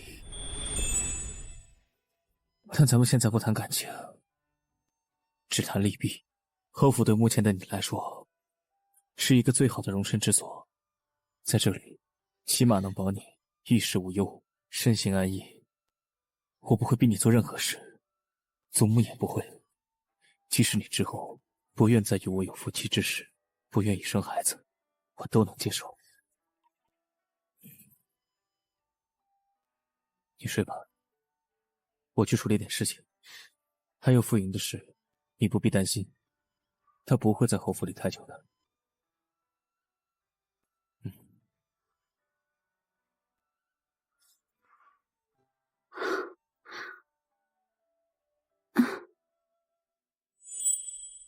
穆修说的不错，我跟宋家几乎已经决裂了，回不去了。侯府确实是一个很好的容身之所，而穆修经过了这些日子的相处，他确实有错，但并不是不堪，相反，他比这世上许多男人都强。只是希望我跟穆修也能来日方长吧。表嫂，我未打招呼便过来了，还望表嫂不要觉得冒昧。弟妹说的哪里话，我们是一家人，你来了我很高兴。听表嫂这样说，我就放心了。我今日来呢，其实是想说说有关宋姨娘的事儿。宋姨娘？你说宋娇？是，宋姨娘呢，昨日已经入府了，请表嫂放心。我呢，对娇儿妹妹甚是喜欢，我一定会好好待她，不让她受一点委屈。弟妹向来温柔宽厚，我自然是放心的。不过这宋娇虽然是我妹妹，如今也是表弟的姨娘，是齐府的人，我呀自然是不会参与表弟屋内的事，所以弟妹不与我说也无妨。表嫂说的是，倒显得我冒昧。夫人，傅姨娘来请安了。夫人，傅姨娘来请安了。这傅姨娘脸上还带着痘痘，这要是过来了，让傅离看到，不知道又会说什么难听的话。小姐，为免打搅您和齐少夫人说话，这一下便先让齐姨娘先回去吧，稍后再来请安。不用，今日我刚好在，我也想见见我的庶妹妹。表嫂，请她进来吧。既然弟妹想见，子娟，请傅姨娘进来。是。我那庶妹妹啊，自小乖巧懂事，她来这儿一定不会给表嫂添堵，表嫂也自来宽厚，想来一定不会亏待莹儿的。这是自然。比起给夫人请安。傅姨娘不必多礼，快起来吧。谢姐姐。莹儿，你的脸怎么了？是我自己挠的。挠的怎么会成这样？表嫂，我家莹儿在家里还好好的，来了侯府第一天，怎么脸就成了这个样？表嫂，你最好给我一个交代。我刚刚还说对你和表弟屋内的人和事并不掺和，可是弟妹却对我和侯爷府里的人和事如此的感兴趣。我跟表嫂不一样，莹儿虽然已经出嫁了，但她依然是我的妹妹，我关心在乎这是应该的，不似表嫂，对宋娇毫不顾虑。我们莹儿乃是太后赐予侯爷，她来这侯府第一天却变成这般模样，太后娘娘若是知道，应该也会对表嫂要个交代。弟妹说的在理，那既然如此，我便给你个说法。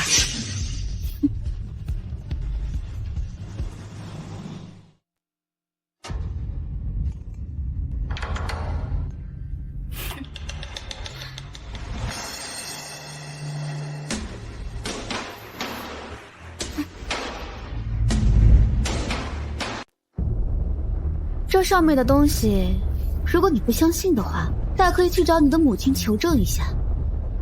如若问完之后，弟妹还想要一个交代，我便让王爷查明所有的真相，届时给你一个交代。宋晓，威胁我？就是威胁你。好，咱们走着瞧。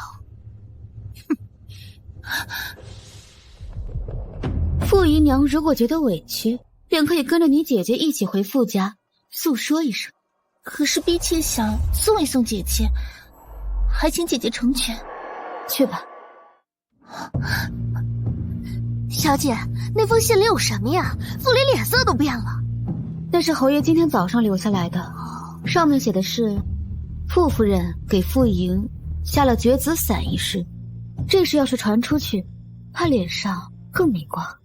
侯爷想的真是周全，早早就想到了有人要借傅离之手给我们小姐添堵，不似其他人总是恨不得呀宠妾灭妻，帮着那些妾室欺负佳妻。是啊，她有时候的确挺好的。好了，不说了，子娟，你去准备一下。今天是我母亲的忌日，我打算好好祭拜一下。好。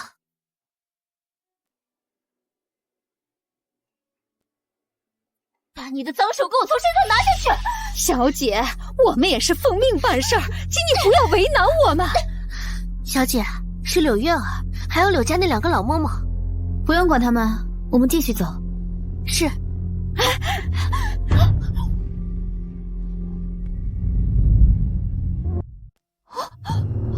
表妹，求你救我一次好不好？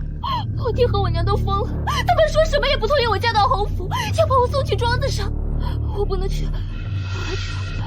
我就全毁了。既然是舅父舅母让你做的，我这个做晚辈的实在是不好干预。天色不早了，你们还是赶紧将他送回去。若是路上因为什么事耽搁，你们可担不了这个责。是，马上将他带走。宋晓，这次不救会有报应的。宋晓，快，冲，走，保护小姐，保护小姐。来得好，来得好，老天开眼了。宋晓，报应来了，来了。你们是什么人？你们要做什么？你要敢动我们小姐一分，我们家侯爷不会放过你们的。哼，是吗？那就让我们瞧瞧穆侯是怎么不会让我们过得去的。给我上！小姐，你别担心，只要有奴婢在，奴婢不会让别人伤你一分的。侯爷回来了。小心子娟！小姐，你别怪奴婢，奴婢也是被逼无奈。哼，你怎么样？失信！侯爷！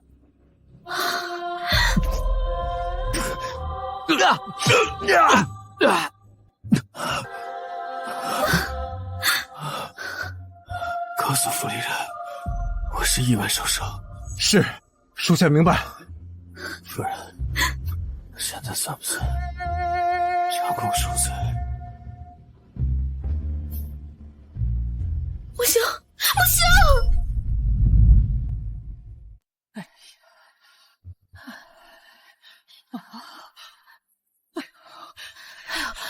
老夫人，侯爷和夫人既然天相，一定会风行化吉，不会有事的啊！只要修儿和小小平安无事，我愿用我一生的寿命跟侯府的一切去换呢。我的孙子和孙媳他们怎么样了？不敢欺瞒老夫人，夫人伤得不轻，但未伤及要害，只是侯爷伤及要害，很是凶险，微臣也不敢向您保证什么。老夫人，老夫人，老夫人放心，微臣一定竭尽全力挽救侯爷性命。好，一切就拜托张大夫了。老夫人，使不得，使不得呀！侯爷有您这样的祖母牵挂，一定会转危为安的。活该，活该，那都是活该！让他们这么欺负锦儿，这就是他们作恶的报应。你说，如果穆修死了，那这个侯府不就直接是锦儿的了？大奶奶，小心隔墙有耳。怕什么？老太婆现在全部心思都在穆修那儿了，哪有心思管我这里？我在想，如果穆修就这么死了，那白发人送黑发人，老太婆10有89也就这么过去了。那个时候，整个侯府就都是我和锦儿的了。我的老天爷呀！我熬了这么多年，我终于是熬出头来了。哎呀，不行不行，我得赶紧去菩萨跟前好好祷告祷告。如果这次我能够心想事成，我一定给他重塑金身。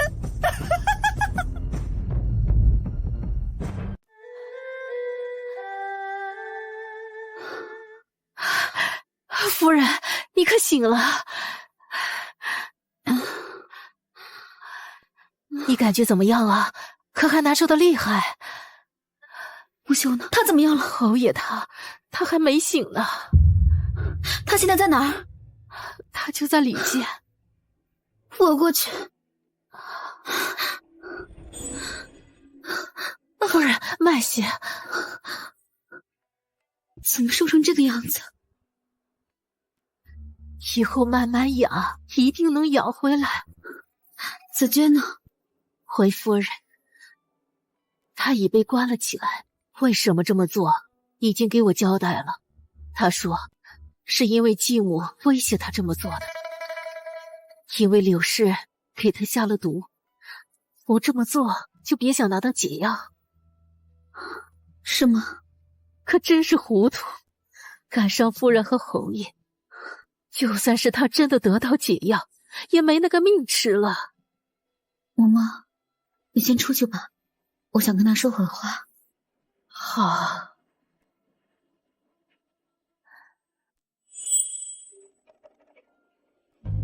木修，你糊涂了。你之前那么聪明一个人，怎么当时就乱了分寸？是因为关心则乱吗？我真的值得你这么做吗？你上次说我没良心，其实不对。如果我真的没良心就好了，至少现在不会心痛，也不会有所遗憾。早知今日，我一定早早放下心结，和你好好的过日子，也不至于弄成今天这样的局面。木香，你醒过来好不好？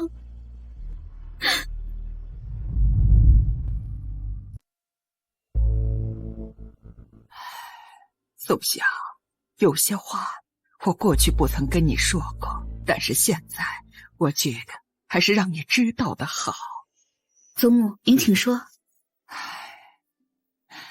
木秀是武将，有时候是要上战场的。木秀曾对我说，如果将来有一日他再奔赴战场，若能荣誉归来，自然是最好。如果有一天战死沙场，他说让我给你一枝河狸树，收你为孙女，这样你可以再嫁，而侯府还是你的倚仗。祖母，一辈子那么长，他最盼望的是你的喜乐安康，让你为他守寡，他不忍也不愿。如果这次木秀有个后代的话，你祖母，他会醒过来的。就算他没有，我也还是他的妻。反正这辈子都是死，生是如此，死亦是。小小，能遇上他，是我这辈子最大的福气。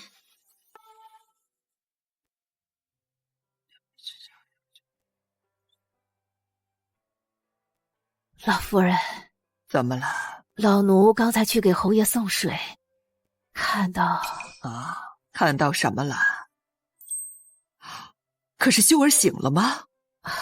不是，是看到少夫人那么年轻，头上竟然有白发了。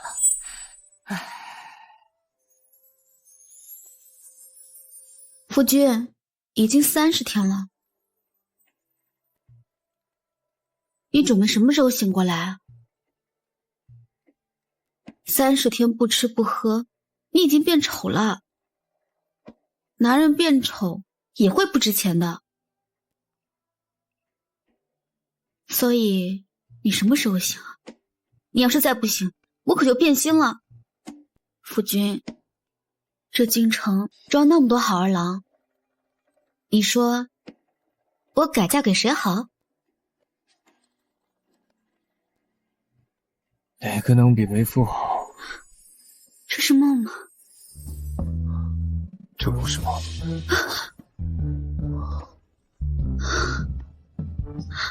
木修，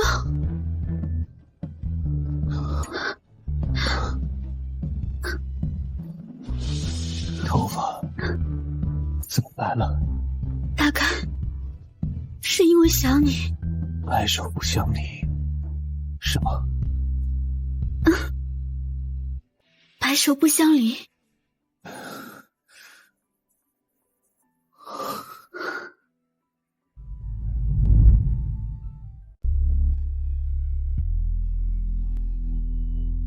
张大夫说，已经找到了白发变黑的秘方，等他配好药送过来。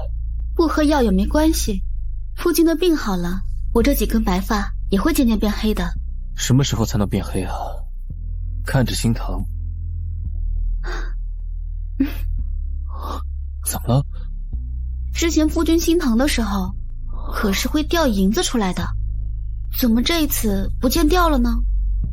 唉，家产都给你了，为何想掉都没得掉？哼！不过你放心，等过几日，我去抄个奸臣的家。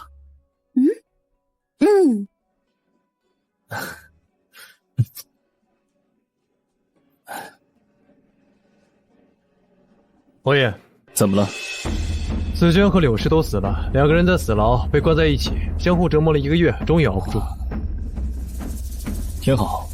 还有柳月儿呢，她在安堂怎么样？她腹中的孩子没了。她在庙中这1个月，为了回京，整天寻死觅活，为了让柳氏心软，让三公子怜惜，做到最后把自己孩子做没了，还落下了病。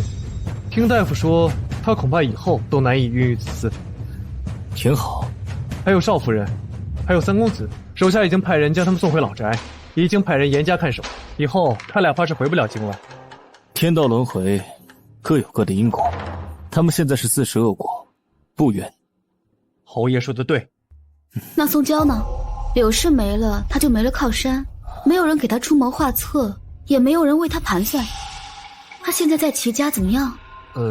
回夫人，据属下所知，那个口口声声把她当亲妹妹的齐少夫人，现在最喜欢的就是给她立规矩，折磨她。恐怕她以后的日子应该不太好过。那我与这齐少夫人相比起来，我还是蛮贤惠的嘛。我可是从来没有触摸过侯爷的姨娘。说到这傅姨娘在庄子上养病，养得怎么样了？什么时候能够回来继续伺候侯爷？你少欺为父。夫人，傅姨娘怕是回不来了。为何？傅姨娘在养病期间，在附近出墙了。啊！这，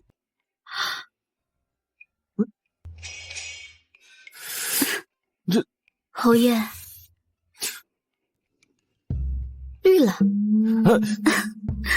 我绿了，总比你头发白了好。行了，现在去祖母那儿。祖母说她去观音山算了一卦，我们俩这辈子能有2儿2女。只有2儿2女吗？我怎么算？